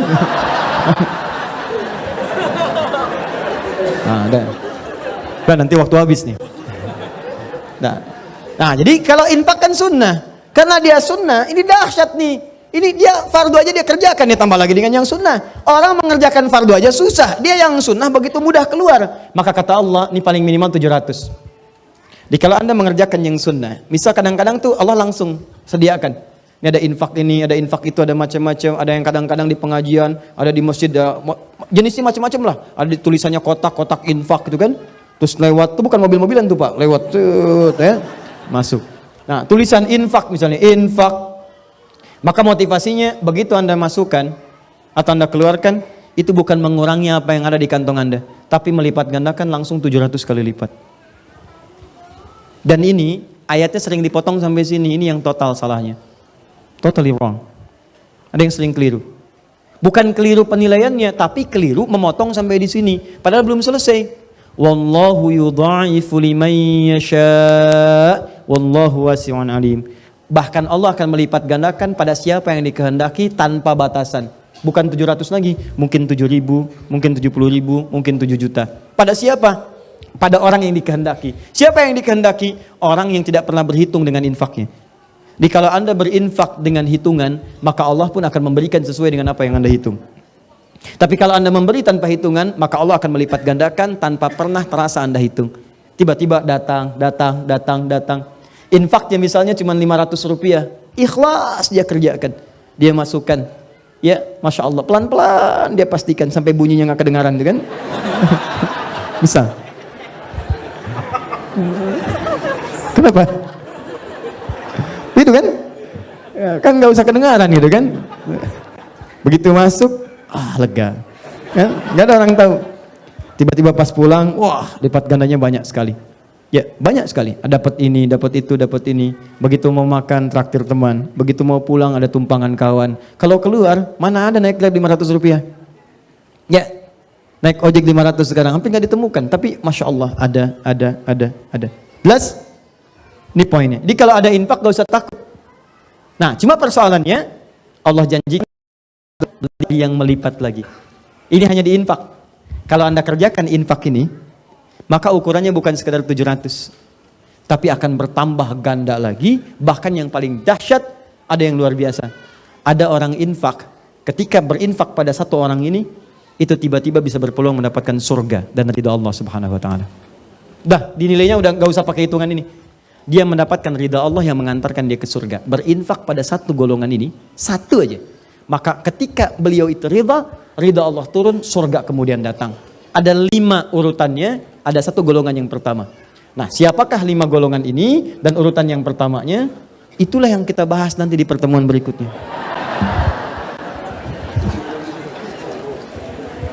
Ya. Nah, saya mau simpulkan dulu begini. Jadi, maksud saya ingin katakan, doa Nabi rizqan thayyibah, ya, halalan thayyibah itu juga rumus bagaimana mendapatkan rizki dengan cepat. Jadi kalau orang paham dengan berzakat itu bisa keluar harta dan masuk 10 kali lipat. Dengan infak keluar harta masuk 700 kali lipat. Maka itu dinilai bagian dari ikhtiar. Ya, orang nggak akan capek gitu. Paham ya? Karena itu mari kita semangat ya untuk senantiasa mendekat kepada Allah Subhanahu wa taala. Saya izin menyampaikan pengumuman satu. Teman-teman sekalian, insyaallah di Kamis depan, Kamis yang ini ya, Kamis nanti insyaallah malam Jumat itu akan dimulai dengan izin Allah Subhanahu wa taala pembagian yang Mushaf At-Taisir ya di Bekasi tempatnya. Nanti di malam Jumat kajian kita itu sudah ada yang mendapatkan buku MZN yang ada tandanya, itu dibawa nanti. Nanti Kamis malam Jumat kami bagikan dan mushaf kami itu gratis. Kami tidak pernah mohon maaf ya jualan atau mengkomersilkan firman Allah, tidak. Ya, jadi ada rezeki yang kita dapatkan kita cetak. Atau kalau Anda pengen ikutan silakan aja, ada wakaf di situ. Ya, Anda misalnya ambil bagian dan itu nanti disebarkan kembali. Nah, kalau Anda sudah dapatkan mushaf itu, nanti catat ya, bulan depan kita akan launching untuk materi At-Taisir, diajarkan cara cepat menghafal Quran, langsung metodenya. Ya. Trainernya sudah kita siapkan, ada 16 trainers yang sudah kita siapkan. Nanti insya Allah akan menyebar di 34 provinsi, 19 negara. Yang kedua, saya mewanti-wanti, ingat ini baik-baik. Ya, pertama, Anda kalau ada ingin komunikasi atau undangan atau apapun terkait dengan program di Quantum Akhyar atau Akhir TV, Anda masuk ke call centernya Akhir aja. Karena sekarang banyak, ada beberapa kalangan yang menurut saya rugi ya. Ada yang mengatasnamakan manajer Ustadz Adi, ada yang mengatasnamakan asisten Ustadz Adi, ada lagi yang jualan dengan nama tertentu, tapi kemudian juga kami tidak tahu, ya bukunya nggak pernah sampai. Saya ingatkan pada orang-orang demikian, itu datanya sudah sampai di kami. Nama orangnya, nama handphone, nomor handphonenya, kemudian dengan akun banknya dan sebagainya. Saya katakan datang baik-baik, saya ulang, datang baik-baik, kembalikan semua uang jamaah, saya tunggu sampai 1 kali 24 jam. Tidak ada, saya pajang namanya, kemudian di semua media Akhyar dan saya laporkan ke polisian. Ya, ingat baik-baik. Jadi ada yang menipu jamaah dengan menjual, kemudian ada buku, ada mushaf, dia janjikan paket macam-macam. Itu kadang suka datang ke kajian juga, nyamar seakan-akan dekat dengan kita. Ya, dan insya Allah nggak akan pernah berhasil. Ingat ya, kalau Anda bisa kerjakan yang halal, kalau Anda perlu sesuatu datang, saya bisa bantu, saya bantu. Demi Allah saya katakan, kita duduk berbicara lebih baik dibandingkan dengan mengerjakan yang haram. Kita saling menyayangi karena Allah Subhanahu Wa Taala. Ya, paham ya? Baik, yang terakhir, yang ketiga, ini bagian pesan dari saya. Ayo kita berubah ya. Kita berubah mulai sekarang. Ayo kita tampilkan segala kebaikan yang bisa kita lakukan, tinggalkan yang buruk-buruk. Kita berkontribusi juga bagi bangsa insyaallah. Tampilkan keteduhan dengan izin Allah Subhanahu Wa Taala. Sepakat insyaallah? Baik, kita akhiri. Subhanakallahumma wa bihamdika asyhadu an la ilaha illa anta astaghfiruka wa atubu ilaik. Wa akhiru da'wana alhamdulillahi rabbil alamin. Wal 'afwu minkum. Assalamualaikum warahmatullahi wabarakatuh.